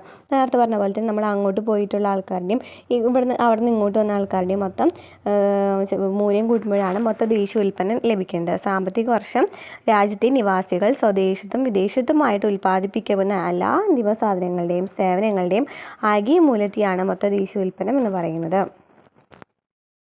വിദേശികൾ അവിടെ നിന്ന് ഇങ്ങോട്ട് വരുന്നത് കുറയ്ക്കുകയാണ് ചെയ്യുന്നത് മൊത്ത ദേശീയ ഉൽപ്പന്നത്തിൽ. അപ്പോൾ അങ്ങനെ കുറയ്ക്കുകയാണെന്നുണ്ടെങ്കിൽ നമ്മൾ മാത്രമായി ഇത് ഇവിടെ നിന്ന് അങ്ങോട്ട് പോയ ആൾക്കാർ വർക്ക് ചെയ്ത് ആ ഒരു മൂല്യം കിട്ടുമല്ലോ, ആ ചിലവ് എത്രയെന്നുള്ളത് കിട്ടുമല്ലോ, അതിന് വേണ്ടിയിട്ടാണ് ഈ മൊത്ത ദേശീയ ഉൽപ്പന്നം കണക്കാക്കുന്നത്. അല്ലാന്നുണ്ടെങ്കിൽ എന്താ പറയാം, ഇന്ത്യക്കാരും അതുപോലെ തന്നെ ഇന്ത്യയിൽ നിന്ന് പുറത്തേക്ക് പോയിട്ടുള്ള ഇന്ത്യക്കാരുണ്ടായിരിക്കുമല്ലോ, അവരുടെ മൊത്ത രീതിയെയാണെന്ന് പറയുന്നത്, മൊത്ത വരുമാനത്തെയാണെന്ന് പറയുന്നത് മൊത്ത ദേശീയ ഉൽപ്പന്നം എന്ന് പറയുന്നത്. ഒരു രാജ്യത്തിൻ്റെ സാമ്പത്തിക അതിർത്തി എന്ന് വെച്ചാൽ എന്താണ്? ഒരു രാജ്യത്തിൻ്റെ സാമ്പത്തിക അതിർത്തി എന്ന് വെച്ചാൽ എന്താണ്? വ്യോമാതിർത്തി, ജലാതിർത്തി, മറ്റൊരു രാജ്യത്ത് സ്ഥിതി ചെയ്യുന്ന രാജ്യത്തിൻ്റെ എംബസികൾ, ഹൈ കമ്മീഷനുകൾ, രാജ്യത്തിൻ്റെ പ്രത്യേക അവകാശങ്ങളുള്ള മേഖലകൾ, മത്സ്യബന്ധനം നടത്തുന്നതിനോ കടലിന് അടിത്തട്ടിലുള്ള ഇന്ധനം, ധാതുക്കൾ ഇവ ശേഖരിക്കുന്നതിനോ അവകാശമുള്ള സമുദ്രഭാഗം, കസ്റ്റംസ് നിയന്ത്രണത്തിന് കീഴിലുള്ള ഓഫ്ഷോർ സംരംഭങ്ങൾ നടത്തുന്ന ഫ്രീ സോണുകൾ. എന്നാൽ ഇന്ത്യക്കകത്തുള്ള മറ്റൊരു രാജ്യത്തിൻ്റെ എംബസികൾ, ഹൈ കമ്മീഷനുകൾ എന്നിവ നമ്മുടെ സാമ്പത്തിക അതിർത്തിയിൽ ഉൾപ്പെടുന്നില്ല. വ്യോമാതിർത്തി, ജലാതിർത്തി, അതുപോലെ തന്നെ മറ്റൊരു രാജ്യത്ത് സ്ഥിതി ചെയ്യുന്ന രാജ്യത്തിൻ്റെ എംബസികൾ, ഹൈ കമ്മീഷനുകൾ, രാജ്യത്തിൻ്റെ പ്രത്യേക അവകാശങ്ങളുള്ള മേഖലകൾ, മത്സ്യബന്ധനം നടത്തുന്നതിനോ കടലിന് അടിത്തട്ടിലുള്ള ഇന്ധനം, ധാതുക്കൾ ഇവ ശേഖരിക്കുന്നതിന് അവകാശമുള്ള സമുദ്രഭാഗങ്ങൾ, കസ്റ്റംസ് നിയന്ത്രണത്തിന് കീഴിലുള്ള ഓഫ്ഷോർ സംരംഭങ്ങൾ നടത്തുന്ന ഫ്രീ സോണുകൾ. ഇവയൊക്കെയാണ് എന്തിൽ വരുന്നത്? സാമ്പത്തിക അതിർത്തിയിൽ, രാജ്യത്തിൻ്റെ സാമ്പത്തിക അതിർത്തിയിൽ വരുന്നത്. എന്നാൽ ഇന്ത്യക്കകത്തുള്ള മറ്റ് രാജ്യത്തിൻ്റെ എംബസികളും ഹൈ കമ്മീഷനുകളൊന്നും ഇതിൽ ഉൾപ്പെടുന്നില്ല. ഇനി എന്താണ് അറ്റ ദേശീയ ഉൽപ്പന്നം അല്ലെങ്കിൽ NNP എന്ന് പറയുന്നത്? അപ്പോൾ ഗ്രോസ് പ്രൊഡക്റ്റ്, ആഭ്യന്തര ദേശീയ ഉൽപ്പന്നം, മൊത്ത ദേശീയ ഉൽപ്പന്നം പറഞ്ഞു അല്ലേ. ആഭ്യന്തര ഉൽപ്പന്നം എന്ന് വെച്ചാൽ ആഭ്യന്തരം അതിർത്തിക്കുള്ളിൽ മാത്രം വർക്ക് ചെയ്യുന്ന ആൾക്കാരുടെ മൊത്തം സേവനങ്ങളുടെ ആകെ പണമൂല്യത്തെയാണ് മൊത്തം ആഭ്യന്തര ഉൽപ്പന്നം എന്ന് പറയുന്നത്. ഇനി മൊത്ത ദേശീയ ഉൽപ്പന്നം എന്ന് വെച്ചാൽ ഇവിടുന്ന് അങ്ങോട്ട് പോയിട്ടുള്ള ആൾക്കാരുടെയും അതുപോലെ തന്നെ ഇവിടെ വർക്ക് ചെയ്യുന്ന ആൾക്കാരുടെയും, വിദേശികളെ കൂട്ടില്ല, അങ്ങനെ മൊത്തം കൂടെ കൂട്ടുന്നതിനെയാണ് മൊത്ത ദേശീയ ഉൽപ്പന്നം എന്ന് പറയുന്നത്. ഇനി അറ്റ ദേശീയ ഉൽപ്പന്നം എന്ന് വെച്ചാൽ അല്ലെങ്കിൽ NNP, നെറ്റ് നാഷണൽ പ്രൊഡക്റ്റ് എന്ന് വെച്ചാൽ ഒരു വാഹനമോ യന്ത്രമോ വാങ്ങി ഉപയോഗിക്കുമ്പോൾ വർഷം കഴിയും തോറും അതിൻ്റെ പ്രവർത്തനക്ഷമത കുറഞ്ഞു വരും. അതായത് ഏതൊരു വസ്തുവും ഉപയോഗിക്കും തോറും ആ വസ്തുവിന് പഴക്കവും തേയ്മാനവും സംഭവിക്കും. ഇത്തരം തേയ്മാനം പരിഹരിക്കാൻ ആവശ്യമായ ചിലവിനെയാണ് തേയ്മാന ചെലവ് എന്ന് പറയുന്നത്. ഒരു വാഹനമോ യന്ത്രമൊക്കെ വാങ്ങിക്കഴിയുകയാണെന്നുണ്ടെങ്കിൽ അതിന് കേടുവരും. അപ്പോൾ ആ കേട് വന്നാൽ തേയ്മാനം സംഭവിക്കുകയാണ്. അപ്പോൾ അങ്ങനെ വരുന്ന ചിലവിനെയാണ് തേയ്മാന ചിലവ് എന്ന് പറയുന്നത്. ദേശീയ വരുമാനം കണക്കാക്കുമ്പോൾ തേയ്മാന ചിലവുകൾ പരിഗണിക്കപ്പെടാറുണ്ട്. മൊത്ത ദേശീയ ഉൽപ്പന്നത്തിൽ നിന്നും തേയ്മാന ചിലവ് കുറയ്ക്കുമ്പോൾ ലഭ്യമാകുന്നതിനെയാണ് അറ്റ ദേശീയ ഉൽപ്പന്നം എന്ന് പറയുന്നത്. അപ്പോൾ മൊത്ത ദേശീയ ഉൽപ്പന്നം എന്താണെന്ന് പറഞ്ഞു. ഈ മൊത്ത ദേശീയ ഉൽപ്പന്നത്തിൽ നിന്നും എന്ത് ചെയ്യാണ്? മൊത്ത ദേശീയ ഉൽപ്പന്നത്തിൽ നിന്നും തേയ്മാന ചിലവ് കുറയ്ക്കുകയാണ്. തേയ്മാന ചിലവ് കുറയ്ക്കുകയാണെന്നുണ്ടെങ്കിലാണ് അറ്റ ദേശീയ ഉൽപ്പന്നം അല്ലെങ്കിൽ NNP ലഭിക്കുന്നത്. നെക്സ്റ്റ് എന്നാണ് പ്രതിശീർഷ വരുമാനം എന്ന് പറയുന്നത്. പ്രതിശീർഷ വരുമാനം അല്ലെങ്കിൽ പെർ ക്യാപിറ്റ ഇൻകം എന്ന് പറഞ്ഞാൽ എന്താണ്? ഒരു സമ്പദ് വ്യവസ്ഥയുടെ സാമ്പത്തിക സ്ഥിതി മനസ്സിലാക്കുന്നതിന് നാം ഉപയോഗിക്കുന്ന മറ്റൊരു അളവുകോലാണ് അല്ലേ പ്രതിശീർഷ വരുമാനം എന്ന് പറയുന്നത്. അപ്പോൾ നമ്മൾ കുറച്ച് ടേമുകൾ പഠിച്ചു വെച്ചാൽ മാത്രമാണ് നമുക്ക് ഓരോന്നിനും ഇക്വേഷൻസ് എങ്ങനെയാണ് കണക്കാക്കുന്നതെന്ന് പറയാനായിട്ട് പറ്റുള്ളൂ. അത് കാരണമാണ് NNP എന്താണ്, GDP എന്താണ്, GNP എന്ന് പറയുന്നതൊക്കെ എന്നാണ് പഠിക്കുന്നത്. അപ്പോൾ പ്രതിശീർഷ വരുമാനം അറിയാവുന്നതാണ് അല്ലേ. ഒരു സമ്പദ് വ്യവസ്ഥയുടെ സാമ്പത്തിക സ്ഥിതി മനസ്സിലാക്കുന്നതിനായിട്ട് നാം ഉപയോഗിക്കുന്ന മറ്റൊരു അളവുകോലാണ് പ്രതിശീർഷ വരുമാനം എന്ന് പറയുന്നത്. പ്രതിശീർഷ വരുമാനം ചോദിക്കാറുണ്ട് കേട്ടോ. അപ്പോൾ ദേശീയ വരുമാനത്തെ രാജ്യത്തിൻ്റെ ആകെ ജനസംഖ്യ കൊണ്ട് ഹരിക്കുമ്പോൾ കിട്ടുന്നതിനെയാണ് പ്രതിശീർഷ വരുമാനം എന്ന് പറയുന്നത്. നോക്കിയേ, ദേശീയ വരുമാനത്തെ എന്ത് ചെയ്തു? ആകെ ജനസംഖ്യ കൊണ്ട് ഹരിച്ചു അല്ലേ. ദേശീയ വരുമാനത്തെ ആകെ ജനസംഖ്യ കൊണ്ട് ഹരിക്കുമ്പോഴാണ് പ്രതിശീർഷ വരുമാനം ലഭിക്കുന്നത്. ഇനി ദേശീയ വരുമാനം കണക്കാക്കുന്നതിലെ പരിമിതികൾ എന്തൊക്കെയാണ് ഈ ദേശീയ വരുമാനം കണക്കാക്കുമ്പോൾ അതിലുണ്ടാകുന്ന പരിമിതികൾ എന്ന് പറയുന്നത്? ദേശീയ വരുമാനം കണക്കാക്കുന്നത് പ്രധാനമായും രാജ്യത്തെ സാമ്പത്തിക സ്ഥിതി മനസ്സിലാക്കാനാണെങ്കിലും ഈ ശ്രമകരമായ പ്രവർത്തനത്തിന് ഒട്ടേറെ പ്രായോഗിക പ്രയാസങ്ങളും പരിമിതികളും ഉണ്ട്. ഇവ എന്തെല്ലാമാണെന്ന് നമുക്ക് നോക്കാം. കൃത്യമായ സ്ഥിതിവിവര കണക്കുകളുടെ അഭാവം അല്ലേ. എല്ലാവരും കണക്കുകൾ കറക്റ്റ് വരുമാനം പറഞ്ഞുകൊള്ളണമെന്നില്ല. അതുപോലെ തന്നെ സാധന സേവനങ്ങളുടെ പണമൂല്യം ഒന്നിൽ കൂടുതൽ ഉൽപ്പാദന ഘട്ടങ്ങളിൽ രേഖപ്പെടുത്തുവാനുള്ള സാധ്യത അല്ലേ. സാധന സേവനങ്ങളുടെ പണമൂല്യം ഇപ്പോൾ വേറെ എന്തെങ്കിലും ഘട്ടങ്ങൾ വരാണെന്നുണ്ടെങ്കിൽ ചിലപ്പോൾ അതിൽ കൂട്ടിയിട്ട് വരാം. അപ്പോൾ ചിലപ്പോൾ അത് കൂടുതലായിട്ട് വരും അല്ലേ. അതുപോലെ തന്നെ ഉൽപ്പാദിപ്പിക്കുന്ന ഉൽപ്പന്നങ്ങളും സേവനങ്ങളും സ്വന്തം ആവശ്യങ്ങൾക്ക് വേണ്ടി ഉപയോഗിക്കുന്നതിൽ ഉൾപ്പെടുന്നില്ല. ഉൽപ്പാദിപ്പിക്കുന്ന ഉൽപ്പന്നങ്ങളും സേവനങ്ങളാണെന്നുണ്ടെങ്കിലും സ്വന്തം ആവശ്യത്തിന് വേണ്ടി ഉപയോഗിക്കുകയാണെന്നുണ്ടെങ്കിൽ അത് ഈ ചെലവിലൊന്നും ഉൾപ്പെടുന്നില്ല. അതുപോലെ തന്നെ വിപണിയിൽ വില നിശ്ചയിക്കപ്പെടാത്ത സാധനങ്ങളും സേവനങ്ങളും സാധാരണയായിട്ട് ദേശീയ വരുമാനത്തിൽ ഉൾപ്പെടുന്നില്ല. വില ഇല്ലാന്നുണ്ടെങ്കിൽ അത് ചെയ്യുന്നില്ല. ആ സാധനങ്ങളും സേവനങ്ങളൊന്നും ദേശീയ വരുമാനത്തിൽ ഉൾപ്പെടുന്നില്ല. ഗാർഹിക ജോലി ഒന്നും സംഭവിക്കുന്നില്ല, ദേശീയ വരുമാനത്തിൽ കണക്കാക്കപ്പെടുന്നില്ല. ഇത്തരം പരിമിതികളുണ്ടെങ്കിലും ഇവ പരമാവധി പരിഹരിച്ചുകൊണ്ട് ദേശീയ വരുമാനം കൃത്യമായി കണക്കാക്കുവാൻ നാഷണൽ സ്റ്റാറ്റിസ്റ്റിക്കൽ ഓഫീസ് ശ്രമിച്ചു വരുന്നു. ദേശീയ വരുമാനം കണക്കാക്കുമ്പോൾ സമ്പദ്ഘടനയിലെ വിവിധ മേഖലകളിലെ വരുമാനം രാജ്യത്തിൻ്റെ ആകെ വരുമാനത്തെ നിർണ്ണയിക്കുന്നതിനാൽ ഓരോ മേഖലകളെയും നാം ശക്തമാക്കേണ്ടതുണ്ട്. നമുക്കറിയാലേ, പ്രാഥമിക, ദ്വിതീയ, തൃതീയ മേഖലകളെ സംഭാവനകളൊക്കെ നോക്കണം. ദേശീയ വരുമാനത്തിലേക്കുള്ള പ്രാഥമിക, ദ്വിതീയ, തൃതീയ മേഖലകളുടെ സംഭാവന നാം മേഖല തിരിച്ച് വിലയിരുത്തേണ്ടതുണ്ട്. ഓരോ മേഖലയുടെയും ദേശീയ വരുമാനത്തിലേക്കുള്ള സംഭാവന ആ മേഖലയുടെ പ്രവർത്തന നിലവാരത്തെക്കുറിച്ച് മാത്രമല്ല മറ്റ് മേഖലകളുമായിട്ടുള്ള പരസ്പര ആശ്രയത്തെക്കുറിച്ച് സൂചന നൽകുന്നു അല്ലേ. നമുക്ക് ഒരെണ്ണം കിട്ടുകയാണെന്നുണ്ടെങ്കിൽ എല്ലാതും കൂടി കണക്റ്റഡ് ആയ കാരണം ഒരെണ്ണത്തിനെ കുറിച്ച് പറയുകയാണെന്നുണ്ടെങ്കിൽ ബാക്കി മേഖലകളിൽ എങ്ങനെയായിരിക്കാം എന്നുള്ളത് പ്രെഡിക്റ്റ് ചെയ്യാനായിട്ട് പറ്റും. ഇനി ഇന്ത്യയുടെ ദേശീയ വരുമാനത്തിൽ വിവിധ മേഖലകളുടെ സംഭാവന എങ്ങനെയാണ്, വിവിധ മേഖലകൾ എങ്ങനെയാണ് സംഭാവന നൽകുന്നത് നോക്കാം. 2015 ജനുവരി മുതൽ നാഷണൽ സ്റ്റാറ്റിസ്റ്റിക്കൽ ഓഫീസ് ഇന്ത്യൻ സമ്പദ്ഘടനയുടെ വിവിധ മേഖലകളുടെ സംഭാവന കൃത്യമായി കണക്കാക്കുന്നതിന് മൊത്തവർദ്ധിത മൂല്യം അല്ലെങ്കിൽ മൊത്ത സംയോജിത മൂല്യം ഉപയോഗിച്ചു തുടങ്ങി. അതിനു മുമ്പ് മൊത്ത ആഭ്യന്തര ഉൽപ്പന്നത്തിലായിരുന്നു മേഘാതര സംഭാവനകൾ കണക്കാക്കിയിരുന്നത്. മൊത്തവർദ്ധിത മൂല്യപ്രകാരം സമ്പദ്ഘടനയിലെ ഓരോ മേഖലയുടെയും സംഭാവന താരതമ്യേന വേഗത്തിലും കൃത്യമായിട്ടും കണക്കാക്കാനായിട്ട് സാധിക്കുന്നു. എങ്ങനെയാണ് മൊത്തവർദ്ധിത മൂല്യം അല്ലെങ്കിൽ മൊത്ത സംയോജിത മൂല്യം ചെയ്തു തുടങ്ങിയപ്പോൾ കൂടുതലും കറക്റ്റായിട്ട് കാര്യങ്ങൾ കൃത്യമായിട്ട് കണക്കാക്കാനായിട്ട് പറ്റിയില്ലേ. ഇനി എന്താണ് മൊത്തവർദ്ധിത മൂല്യം അല്ലെങ്കിൽ മൊത്ത സംയോജിത മൂല്യം എന്ന് പറയുന്നത്? എന്താണ് മൊത്തവർദ്ധിത മൂല്യം എന്നത് സമ്പദ് വ്യവസ്ഥയിൽ ഉൽപ്പാദിപ്പിക്കുന്ന സാധനങ്ങളുടെയും സേവനങ്ങളുടെയും ആകെ മൂല്യമാണ് കേട്ടോ. ആകെ മൂല്യത്തെയാണ് മൊത്തവർദ്ധിത മൂല്യം എന്ന് പറയുന്നത് അല്ലേ. സാധനങ്ങളുടെയും സേവനങ്ങളുടെയും ആകെ മൂല്യത്തെയാണ് മൊത്തവർദ്ധിത മൂല്യം എന്ന് പറയുന്നത്. ദേശീയ കണക്കിൽ മൊത്ത ഉൽപ്പന്നത്തിൻ്റെ മൂല്യത്തിൽ നിന്നും ഇടനില ഉപഭോഗ മൂല്യം കുറച്ചാണ് മൊത്തവർദ്ധിത മൂല്യം കണക്കാക്കുന്നത്.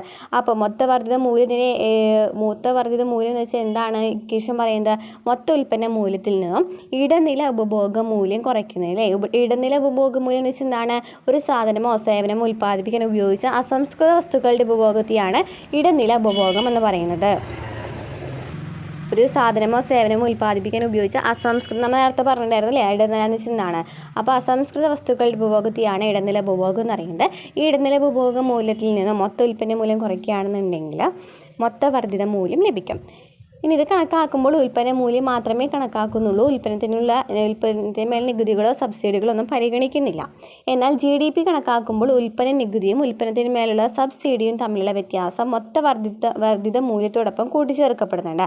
അതായത് മൊത്ത ആഭ്യന്തര ഉൽപ്പന്നം കണക്കാക്കുമ്പോൾ എന്താണ് പറയുന്നത്? മൊത്തവർദ്ധിത മൂല്യം നമ്മൾ പറഞ്ഞില്ലേ. മൊത്തവർദ്ധിത മൂല്യത്തിനോടൊപ്പം ഉൽപ്പന്ന നികുതിയും ഉൽപ്പന്ന സബ്സിഡി ഉണ്ടായിരിക്കുമല്ലോ, അത് രണ്ടും കൂടി മൈനസ് ചെയ്തിട്ട് ഈ മൊത്തവർദ്ധിത മൂല്യത്തിനോടൊപ്പം കൂട്ടുന്നുണ്ട്. ഈ ഇക്വേഷനൊക്കെ അങ്ങനെ പഠിക്കേണ്ടതുണ്ടോ. അപ്പോൾ നമുക്ക് അതിനെക്കുറിച്ച് ഡീറ്റെയിൽ ആയിട്ട് അങ്ങനെ പറയാനായിട്ട് പറ്റില്ല. മൊത്തം ആഭ്യന്തര ഉൽപ്പന്നം എന്ന് വെച്ചാൽ എന്താണ്? ഉൽപ്പന്ന നികുതിയും ഉൽപ്പന്ന സബ്സിഡി ഉണ്ടല്ലോ, ഉൽപ്പന്ന നികുതിയിൽ നിന്നും ഉൽപ്പന്ന സബ്സിഡി ഉണ്ടല്ലോ, ഈ സബ്സിഡി കുറയ്ക്കും, ഒരു വാല്യൂ കിട്ടും. ആ വാല്യൂവിനെ മൊത്തം വർദ്ധിത മൂല്യത്തിനോടൊപ്പം കൂട്ടുകയാണെന്നുണ്ടെങ്കിൽ മൊത്തം ആഭ്യന്തര ഉൽപ്പന്നം ലഭിക്കുന്നതാണ് പറയുന്നത്. എന്താണ് നികുതിയും സബ്സിഡിയും എന്ന് വെച്ചാൽ എന്താണ്? ക്ഷേമ പ്രവർത്തനങ്ങൾ, വികസന പ്രവർത്തനങ്ങൾ എന്നിങ്ങനെ പൊതു താല്പര്യത്തിന് വേണ്ടിയുള്ള ചെലവുകൾ വഹിക്കാനായിട്ട് ജനങ്ങൾ സർക്കാരിന് നിർബന്ധമായിട്ട് നൽകേണ്ട പണമാണ് നികുതി എന്ന് പറയുന്നത്. അപ്പോൾ നമ്മളുടെ ക്ഷേമ പ്രവർത്തനങ്ങളും വികസന പ്രവർത്തനങ്ങളൊക്കെ നടക്കുന്നതിന് വേണ്ടി സർക്കാർ ചിലവാക്കുന്ന ഒരു തുകയുണ്ടല്ലോ, അത് ശരിക്കും എന്താണ്? നമ്മൾ കൊടുക്കുന്നതിലെ നമ്മൾ ചെറിയൊരു വിഹിതം കൊടുക്കുന്നുണ്ട് സർക്കാരിന്, അതിനെയാണ് നികുതി എന്ന് പറയുന്നത്. സാമൂഹിക സാമ്പത്തിക നയത്തിൻ്റെ അടിസ്ഥാനത്തിൽ വ്യക്തികൾക്കോ സ്ഥാപനങ്ങൾക്കോ സാധനങ്ങളുടെയോ സേവനങ്ങളുടെയോ മേൽ ഗവൺമെൻറ് നൽകുന്ന സാമ്പത്തിക പിന്തുണ അല്ലെങ്കിൽ ആനുകൂല്യത്തെയാണ് സബ്സിഡി എന്ന് പറയുന്നത് അല്ലേ. സാധനങ്ങളോ സേവനങ്ങളോ ഒക്കെ ഉണ്ടായിരിക്കാം, ആ വ്യക്തികൾക്ക് അല്ലെങ്കിൽ സ്ഥാപനങ്ങൾക്കോ അല്ലെങ്കിൽ സാധനങ്ങൾക്കോ സേവനങ്ങൾക്കോ ഈ സർക്കാർ ഒരു ചെറിയൊരു ആനുകൂല്യം നൽകുന്നുണ്ട്, അതിനെയാണ് സബ്സിഡി എന്ന് പറയുന്നത്. ഈ ഒരു വിഹിതം നൽകിയിട്ടുണ്ട് അല്ലേ. 2022-23 വരെ 1982 മുതൽ 83 വരെ നോക്കുകയാണെന്നുണ്ടെങ്കിൽ നമുക്ക് കാണില്ലേ, സേവന മേഖല എന്ന് പറയുന്നത് കൂടി വരികയാണ് ചെയ്യുന്നത്. അതുപോലെ തന്നെ എന്താണ്? കാർഷിക മേഖല എന്ന് പറയുന്നത് എന്താണ്? പ്രാഥമിക മേഖല കുറഞ്ഞു വരാണ് അല്ലേ, ഓരോ വർഷം കുറയും തോറും കുറഞ്ഞു വരാണ്. വ്യവസായ മേഖലയും കുറച്ച് ഒന്ന് കൂടിയും കുറഞ്ഞൊക്കെ നിൽക്കുന്ന മേഖലയാണ് വ്യവസായ മേഖല എന്ന് പറയുന്നത്. ഇത് നമ്മൾ ചോദിച്ചിട്ടുണ്ടായിരുന്നു, കഴിഞ്ഞ എക്സാമിന് ചോദിച്ചിട്ടുണ്ടായിരുന്നു. ഏത് ആയിരുന്നു കൂടിയിട്ടുള്ളത്? തൃതീയ മേഖലയാണ്. ഇനി സംസ്ഥാനത്തിന് മൊത്ത വർദ്ധിത മൂല്യം അല്ലെങ്കിൽ മൊത്ത സംയോജിത മൂല്യം എന്താണെന്ന് നമ്മൾ നേരത്തെ പറഞ്ഞു അല്ലേ. അപ്പോൾ എന്താണ് സംസ്ഥാനത്തിൻ്റെ എന്ന് പറയുന്നത്? എന്താണ്? ഓക്കെ, നൽകിയിട്ടുണ്ട് അല്ലേ, ഗ്രാഫ് നൽകിയിട്ടുണ്ട്. അതിൽ നോക്കി സംസ്ഥാനത്തിനെ വെച്ച് നോക്കുകയാണെന്നുണ്ടെങ്കിൽ കാർഷിക മേഖല എന്ന് പറയുന്നതും കുറഞ്ഞു വരാണ് ചെയ്യുന്നത്. സേവന മേഖല എന്താണ് ചെയ്യുന്നത്? സേവന മേഖല എന്ന് പറയുന്നത് എന്താണ് ചെയ്തത്? ഏകദേശം കൂടിയും കുറഞ്ഞ് നിൽക്കുകയാണ്. അതുപോലെ തന്നെ വ്യവസായ മേഖല എന്ന് പറയുന്നതും കൂടിയും കുറഞ്ഞ് നിൽക്കുകയാണ് ചെയ്യുന്നത്. കാർഷിക മേഖലയാണല്ലേ ഒന്ന് കൂടിയിട്ട് ഒന്ന് കുറയും അങ്ങനെയൊക്കെ നിൽക്കുന്നത്. അപ്പോൾ ഇതിൻ്റെ 3 മേഖലകളിലും അങ്ങോട്ടും ഇങ്ങോട്ടും ചേഞ്ച് വരുന്നുണ്ട് എന്ന് മനസ്സിലാക്കുക അല്ലേ. ഇന്ത്യയുടെയും കേരളത്തിൻ്റെയും മൊത്ത വർദ്ധിത മൂല്യത്തിൽ തൃതീയ മേഖലയുടെ സംഭാവന മറ്റ് മേഖലകളെ അപേക്ഷിച്ച് കൂടുതലാണ്. നമുക്ക് മനസ്സിലാക്കില്ലേ, തൃതീയ മേഖല കൂടി തന്നെയാണ് വരുന്നത് എന്നുള്ളത് മനസ്സിലായി. അപ്പോൾ എന്താ ഇതിനുള്ള കാരണം എന്ന് പറയുന്നത്? നമ്മൾ പറഞ്ഞില്ലേ, തൃതീയ മേഖല എന്ന് വെച്ചാൽ സേവന മേഖലയാണ്. ആരോഗ്യ മേഖലയുടെയും വിദ്യാഭ്യാസ മേഖലയുടെയും പുരോഗതി ഉറപ്പാക്കിക്കൊണ്ടുള്ള പ്രവർത്തനങ്ങൾ, രാജ്യത്തിൻ്റെ വ്യാപാര വാണിജ്യ മേഖലകളെ മുന്നോട്ട് നയിക്കുന്ന ബാങ്കിംഗ്, ഇൻഷുറൻസ് സംവിധാനങ്ങളുടെ വളർച്ച, ഗതാഗത വാർത്താവിനിമയ മേഖലകളുടെ വളർച്ച, വിനോദസഞ്ചാര മേഖലയുടെ വളർച്ച, അറിവധിഷ്ഠിത വ്യവസായങ്ങളുടെ വളർച്ച എന്നിവയൊക്കെ എന്താണ്? തൃതീയ മേഖലയിലെ സംഭാവനകൾ കൂടുന്നതിന് കാരണമാണ്.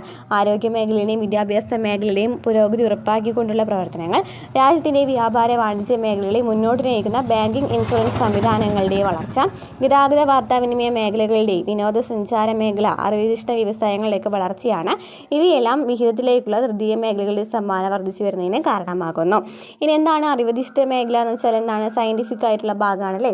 സയൻറ്റിഫിക് എന്ന് പറയുന്നത് അറിവ് കൂടാണെന്ന് പറയാം അല്ലേ, ആൾക്കാർക്ക് അറിവ് കൂടാണ് ചെയ്യുന്നത്. അതിനാണ് അറിവധിഷ്ഠിത മേഖല എന്ന് പറയുന്നത്. ഉൽപ്പാദന പ്രക്രിയയിൽ ഉപയോഗപ്രദമാകുന്ന ചില വ്യക്തിഗത പ്രത്യേകതകളെയാണ് മനുഷ്യ മൂലധനം എന്നത് കൊണ്ട് അർത്ഥമാക്കുന്നത്. വ്യക്തിയുടെ കാര്യമാണല്ലോ ഈ മനുഷ്യ മൂലധനം എന്നൊക്കെ പറയുന്നത്, അതാണ് അറിവ് എന്ന് പറയുന്നത്. ഇവയിൽ മനുഷ്യവിഭവത്തിൻ്റെ അറിവ്, കഴിവുകൾ, ആരോഗ്യം, വിദ്യാഭ്യാസം എന്നിവ ഉൾക്കൊള്ളുന്നുണ്ട്. അപ്പോൾ അറിവധിഷ്ഠിതയിൽ എന്തിലൊക്കെ വരുന്നുണ്ട്?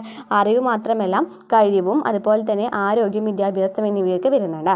സാമ്പത്തിക വളർച്ച കൈവരിക്കുന്നതിനായിട്ട് അറിവും സാങ്കേതിക വിദ്യയും ഫലപ്രദമായി പ്രയോഗിക്കുന്ന മേഖലയെയാണ് അറിവധിഷ്ഠിത മേഖല എന്ന് പറയുന്നത്. അറിവും വേണം, സാങ്കേതിക വിദ്യയും വേണം. അറിവും സാങ്കേതിക വിദ്യയും കൂടി വരുന്നതിനാണ് അറിവധിഷ്ഠിത മേഖല എന്ന് പറയുന്നത്. ആധുനിക സാങ്കേതിക വിദ്യയും വിവരവിനിമയ സാധ്യതകളും ഇന്ന് അറിവ് സമ്പദ്ക്രമം എന്ന തലത്തിലേക്ക് വളർന്ന് വികസിച്ചിട്ടുണ്ട്. തൃതീയ മേഖലയുടെ ഭാഗമായി അറിവടിസ്ഥാനമാക്കിയുള്ള സേവനങ്ങളുടെ വളർച്ച ഇന്ന് വലിയ തോതിൽ നടക്കുന്നുണ്ട്. ആഗോളതലത്തിൽ സോഫ്റ്റ്വെയർ സേവനം ലഭ്യമാക്കുന്ന തരത്തിൽ ഇന്ത്യയുടെ വിവരവിനിമയ സാങ്കേതികവിദ്യ വികാസം പ്രാപിച്ചിട്ടുണ്ട്. ഇന്ത്യയുടെ ജനസംഖ്യയിൽ 65%-ത്തോളമുള്ള 35 വയസ്സിൽ താഴെ വരുന്ന ജനസമൂഹത്തിന് മുന്നിൽ ഇതൊരു വലിയൊരു അവസരമാണ് അല്ലേ. ഈ പശ്ചാത്തലത്തിൽ വിജ്ഞാന വിസ്ഫോടനത്തിൻ്റെ ഫലമായി സാമ്പത്തികമായി മുന്നേറുവാനും അതുവഴി ജനക്ഷേമം വർദ്ധിപ്പിക്കുവാനും ഇന്ത്യക്ക് കഴിയും. അറിവധിഷ്ഠിത മേഖലകളുടെ വികസനത്തിന് സർക്കാർ മുൻഗണന നൽകുന്നുണ്ട്. കേരള സർക്കാർ ആരംഭിച്ച് ഏതൊക്കെയാണ്? ടെക്നോ പാർക്ക്, ഇൻഫോ പാർക്ക് ഒക്കെ എന്താണ്? അറിവധിഷ്ഠിത മേഖലകളാണ് അല്ലേ, സാങ്കേതിക വിദ്യയുമായി ബന്ധപ്പെട്ടാണ് അല്ലേ. അറിവധിഷ്ഠിത മേഖലയെ പരിപോഷിപ്പിക്കുന്നതിന് അനുകൂലമായ സാഹചര്യങ്ങളിൽ ഇന്ത്യയിൽ നിലനിൽക്കുന്നുണ്ട്. വിവിധ വിദേശ ഭാഷകൾ അനായാസം കൈകാര്യം ചെയ്യുന്ന ജനസമൂഹം, മെച്ചപ്പെട്ട ശാസ്ത്ര സാങ്കേതിക വളർച്ച, വിപുലമായ സർക്കാർ സഹകരണ സ്വകാര്യ മേഖലകൾ, അനുദിനം വികസിച്ചുകൊണ്ടിരിക്കുന്ന വിപണികൾ തുടങ്ങിയവയെല്ലാം തന്നെ എന്താണ്? അറിവധിഷ്ഠിത മേഖല വികസിപ്പിക്കുന്നതിനും ദേശീയ വരുമാനത്തിൽ തൃതീയ മേഖലയുടെ സംഭാവന പരിപോഷിപ്പിക്കുന്നതിനും കാരണമാകുന്നുണ്ട്. അപ്പോൾ എന്താണ് ഇവിടെ പറഞ്ഞത്? അറിവധിഷ്ഠിത മേഖല എന്ന് പറയുമ്പോൾ വ്യക്തികളുടെ അറിവും സാങ്കേതിക വിദ്യയും കൂടി കൂടുകയാണെന്നുണ്ടെങ്കിലാണ് അറിവധിഷ്ഠിത മേഖല വരുന്നത്. വ്യക്തികളുടെ അറിവ്, കഴിവ്, അതുപോലെ തന്നെ ആരോഗ്യം, വിദ്യാഭ്യാസം എന്നിവയൊക്കെ ഇതിൽ ഉൾപ്പെടുന്നുണ്ട്. അതുപോലെ തന്നെ കേരള സർക്കാർ ഇൻഫോ പാർക്കും അതുപോലെ തന്നെ ടെക്നോ പാർക്കൊക്കെ ആക്കിയിട്ടുള്ളതിനൊക്കെ ഉദാഹരണങ്ങളാണ് അല്ലേ? സാങ്കേതിക വിദ്യയുമായി ബന്ധപ്പെട്ടതിന് ഉദാഹരണങ്ങളാണ്. അതൊക്കെ എന്തിന് കാരണമാകുന്നുണ്ട്? സാമ്പത്തിക വളർച്ച കൈവരിക്കുന്നതിന് കാരണമാകുന്നുണ്ട്. ഇനി വിവിധ മേഖലകളിലെ തൊഴിൽ ഘടന നൽകിയിട്ടുണ്ട് അല്ലേ? നോക്കി പ്രാഥമിക മേഖലയിൽ എങ്ങനെയാണ് തൊഴിൽ ഘടന എന്താണ് സംഭവിക്കുന്നത്? കുറഞ്ഞു വരാണല്ലേ ചെയ്യുന്നത്. എന്നാൽ ദ്വിതീയ മേഖലയിൽ കൂടി വരാണ് ചെയ്യുന്നത്. തൃതീയ മേഖലയിൽ എന്താണ് സംഭവിക്കുന്നത്? കൂടി വരാണല്ലേ? തൃതീയ മേഖലയിലും കൂടി തന്നെയാണ് വരുന്നത്. തൊഴിൽ ഘടനയും കൂടി തന്നെയാണ് വരുന്നത്. അതായത് കൃഷി എന്ന് പറയുന്നത് ഒരു തൊഴിലാണ്. അപ്പോൾ കൃഷി ചെയ്യാനുള്ള താല്പര്യം കുറഞ്ഞു വരാണ് ചെയ്യുന്നത്. കൂടുതൽ സേവന മേഖലകളും വ്യവസായമൊക്കെ ആയിട്ടാണ് കൂടി വരുന്നതെന്ന് മനസ്സിലാക്കി. രാജ്യത്തിൻ്റെ സാമ്പത്തിക വളർച്ചയുടെ വിവിധ ഘട്ടങ്ങളിൽ വിവിധ മേഖലകൾക്കുള്ള ആപേക്ഷിക പ്രാധാന്യത്തിൽ മാറ്റം വരുന്നതിനായി നമുക്ക് കാണാൻ സാധിക്കും. ഇതാണ് ഘടനാപരമായ പരിവർത്തനം എന്നതുകൊണ്ട് ഉദ്ദേശിക്കുന്നത്. വിവിധ മേഖലകൾ നൽകുന്ന സംഭാവനയിലും അവ ലഭ്യമാക്കുന്ന തൊഴിൽ അവസരങ്ങളിലും ഉണ്ടാകുന്ന മാറ്റമാണല്ലേ ഇതിൽ കാണുന്നത്. ഇനി എന്താണ് സംഘടിത മേഖല അല്ലെങ്കിൽ അസംഘടിത മേഖല എന്ന് പറയുന്നത്? സംഘടിത മേഖല അല്ലെങ്കിൽ അസംഘടിത മേഖല എന്ന് വെച്ചാൽ എന്താണ്? തൊഴിൽ മേഖലയിൽ സംഘടിത മേഖല, അസംഘടിത മേഖല എന്നിങ്ങനെയുള്ള രണ്ട് വിഭാഗങ്ങൾ നിലനിൽക്കുന്നുണ്ട്. കൃത്യമായ നിയമവ്യവസ്ഥയ്ക്ക് കീഴിൽ പ്രവർത്തിക്കുകയും തൊഴിലാളികൾക്ക് സുരക്ഷിതമായ തൊഴിൽ സാഹചര്യം ഉറപ്പു നൽകുകയും അവരുടെ അവകാശങ്ങൾ സംരക്ഷിക്കുകയും ചെയ്യുന്ന സംരംഭങ്ങളും പ്രവർത്തനങ്ങളും ഉൾപ്പെടുന്ന മേഖലയെയാണ് സംഘടിത മേഖല എന്ന് പറയുന്നത്. എന്തൊക്കെയാണ് പറഞ്ഞത്? കൃത്യമായ നിയമവ്യവസ്ഥയ്ക്ക് കീഴിൽ പ്രവർത്തിക്കുകയും തൊഴിലാളികൾക്ക് സുരക്ഷിതമായ തൊഴിൽ സാഹചര്യം ഉറപ്പു നൽകുകയും അവരുടെ അവകാശങ്ങൾ സംരക്ഷിക്കുകയും ചെയ്യുന്ന സംരംഭങ്ങളും പ്രവർത്തനങ്ങളും ഉൾപ്പെടുന്നതിനെയാണ് സംഘടിത മേഖല എന്ന് പറയുന്നത്. അതായത് നിയമങ്ങളുണ്ട് അല്ലേ? കുറേ കമ്പനി നിയമം, ഫാക്ടറി നിയമം, സൊസൈറ്റീസ് ആക്ട്, കോപ്പറേറ്റീവ് ആക്ട് തുടങ്ങിയൊക്കെ ഏതെങ്കിലും നിയമം അനുസരിച്ച് രജിസ്റ്റർ പ്രവർത്തിക്കുന്ന തൊഴിൽ മേഖലയാണ്. ഏത് നിയമപ്രകാരമാണോ രജിസ്റ്റർ ചെയ്യപ്പെടുന്നത് ആ നിയമത്തിൽ അനുശാസിക്കുന്ന വ്യവസ്ഥകളെല്ലാം പാലിക്കുവാൻ സംഘടിത മേഖലയിലെ തൊഴിൽ യൂണിറ്റുകൾ ബാധ്യസ്ഥരാണ്. അപ്പം നിയമങ്ങൾ മൂലം പ്രവർത്തിക്കുന്ന കുറേ സ്ഥാപനങ്ങളുണ്ട് അല്ലേ? ആ സ്ഥാപനങ്ങളെയാണ് സംഘടിത മേഖല എന്ന് പറയുന്നത്. അപ്പോൾ നിയമം അനുസരിച്ച് മാത്രമാണ് ആ സ്ഥാപനങ്ങൾക്കും വ്യക്തികൾക്കും പ്രവർത്തിക്കാനായിട്ട് കഴിയുള്ളൂ.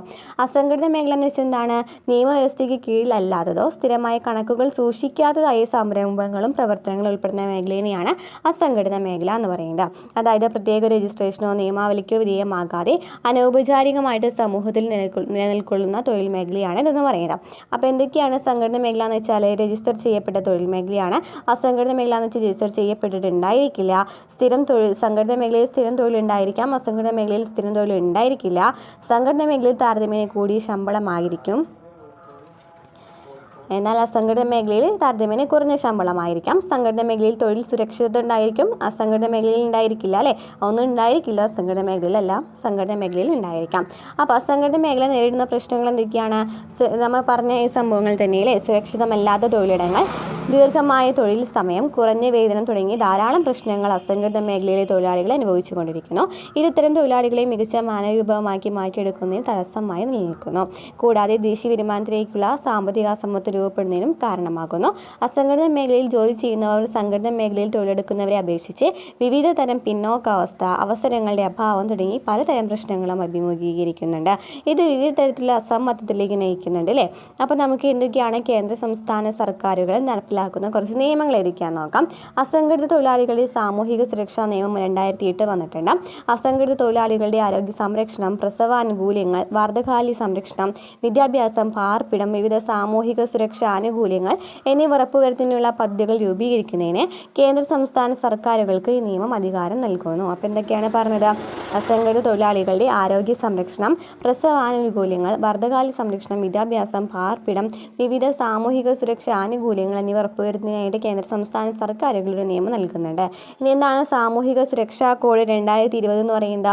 സംഘടിത അസംഘടിത മേഖലയിൽ ജോലി ചെയ്യുന്ന തൊഴിലാളികളുടെ സാമൂഹിക സുരക്ഷിതത്വത്തിന് പ്രാധാന്യം നൽകിക്കൊണ്ട് 2020 രൂപീകരിച്ച നിയമമാണ് സാമൂഹിക സുരക്ഷാ കോഡ് എന്ന് പറയുന്നത്. സ്വയം തൊഴിൽ ഏർപ്പെടുന്നവർ, വീട്ടുജോലിക്കാർ, ദിവസവേതനക്കാർ, അതിഥി തൊഴിലാളികൾ, ഗിഗ് പ്ലാറ്റ്ഫോം തൊഴിലാളികൾ തുടങ്ങിയെല്ലാം ഈ നിയമത്തിന്റെ ആനുകൂല്യത്തിന് അർഹരാണ്. ആരൊക്കെയാണ്? സ്വയം തൊഴിൽ ഏർപ്പെടുന്നവർ, വീട്ടുജോലിക്കാർ, ദിവസവേതനക്കാർ, അതിഥി തൊഴിലാളികൾ, ഗിഗ് പ്ലാറ്റ്ഫോം തൊഴിലാളികൾ എന്നിവരൊക്കെ ഇതിനെ ആനുകൂല്യത്തിന് അർഹരാണ്. ശാരീരിക മാനസിക വെല്ലുവിളികൾ നേരിടുന്ന തൊഴിലാളികൾക്കുള്ള ആനുകൂല്യങ്ങൾ, അപകട ഇൻഷുറൻസ്, പ്രസവാനുകൂല്യങ്ങൾ, സൗജന്യ ചികിത്സാ ആനുകൂല്യങ്ങൾ, വാർദ്ധകാല സംരക്ഷണമൊക്കെ ഈ നിയമത്തിൻ്റെ പരിധിയിൽ ഉൾപ്പെടുന്നുണ്ട്. ഇത്തരം നിയമങ്ങൾക്ക് പുറമെ തൊഴിലാളികളുടെ കഴിവുകൾ മെച്ചപ്പെടുത്തുക, അവർക്ക് വായ്പകൾ ലഭ്യമാക്കുക, തൊഴിൽ നിയമങ്ങൾ കൂടുതൽ അയവുള്ളതാക്കുക തുടങ്ങി മറ്റ് നടപടിക്രമങ്ങളും അസംഘടിത മേഖലയെ ശക്തിപ്പെടുത്തുന്നതിനായിട്ട് സർക്കാർ നടപ്പിലാക്കി വരുന്നുണ്ട്. അപ്പോൾ നമ്മൾ നേരത്തെ പറഞ്ഞില്ലേ ഗിഗ് പ്ലാറ്റ്ഫോം തൊഴിലാളികൾ എന്ന് വെച്ചാൽ എന്താണെന്ന് നോക്കാം.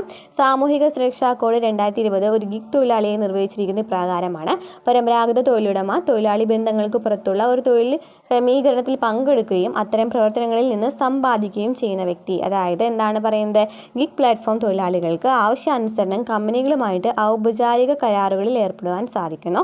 താൽക്കാലികവും സമയബന്ധിതവുമായി പൂർത്തിയാക്കേണ്ട തൊഴിലാളികളാണിവ. ഒരേ സമയം ഒന്നിലധികം സ്ഥാപനങ്ങളിൽ ജോലി ചെയ്യുവാനായിട്ട് സാധിക്കുന്നു. സമയത്തിനും സന്ദർഭത്തിനനുസരിച്ച് ജോലി ചെയ്യുവാനുള്ള സ്വാതന്ത്ര്യം ലഭ്യമാകുന്നു. അല്ലേ, നമ്മൾ ഡെലിവറി ഒക്കെ ഉണ്ട് പറയുന്നത്. താല്പര്യമുള്ള മേഖലകളിൽ ഇവർക്ക് കഴിവുകൾ പരീക്ഷിക്കുവാനായിട്ട് അവസരം ലഭ്യമാക്കുന്നു. ഈ പ്ലാറ്റ്ഫോം തൊഴിലാളികൾ എന്നത് സമ്പദ്ഘടനയുടെ ഒരു പ്രധാന വിഭാഗമാണ്. ഫ്രീലാൻസർമാർ, സ്വതന്ത്ര കോൺട്രാക്ടർമാർ, വിവിധ ഓൺലൈൻ ഭക്ഷ്യവിതരണ തൊഴിലാളികൾ, ഡ്രൈവർമാർ തുടങ്ങിയവയൊക്കെ എന്താണ് ഗിഗ് പ്ലാറ്റ്ഫോമിലെ ഉദാഹരണങ്ങളാണ്. അല്ലേ, ഏതൊക്കെയാണ് പറഞ്ഞത്? ഫ്രീലാൻസർമാർ, സ്വതന്ത്ര കോൺട്രാക്ടർമാർ, വിവിധ ഓൺലൈൻ ഭക്ഷ്യവിതരണ തൊഴിലാളികൾ, ഡ്രൈവർമാർ തുടങ്ങിയവർ ഗിഗ് പ്ലാറ്റ്ഫോം തൊഴിലാളികൾക്ക് ഉദാഹരണങ്ങളാണ്. ഒരു രാജ്യത്തിൻ്റെ പ്രാഥമിക, ദ്വിതീയ, തൃതീയ മേഖലകളിലെ വളർച്ച ആ രാജ്യത്തിൻ്റെ സാമ്പത്തിക പുരോഗതിയിൽ സുപ്രധാനമായി പങ്കുവഹിക്കുന്നുവെന്ന് നമുക്ക് ഈ ചാപ്റ്ററിൽ നിന്ന് മനസ്സിലായി.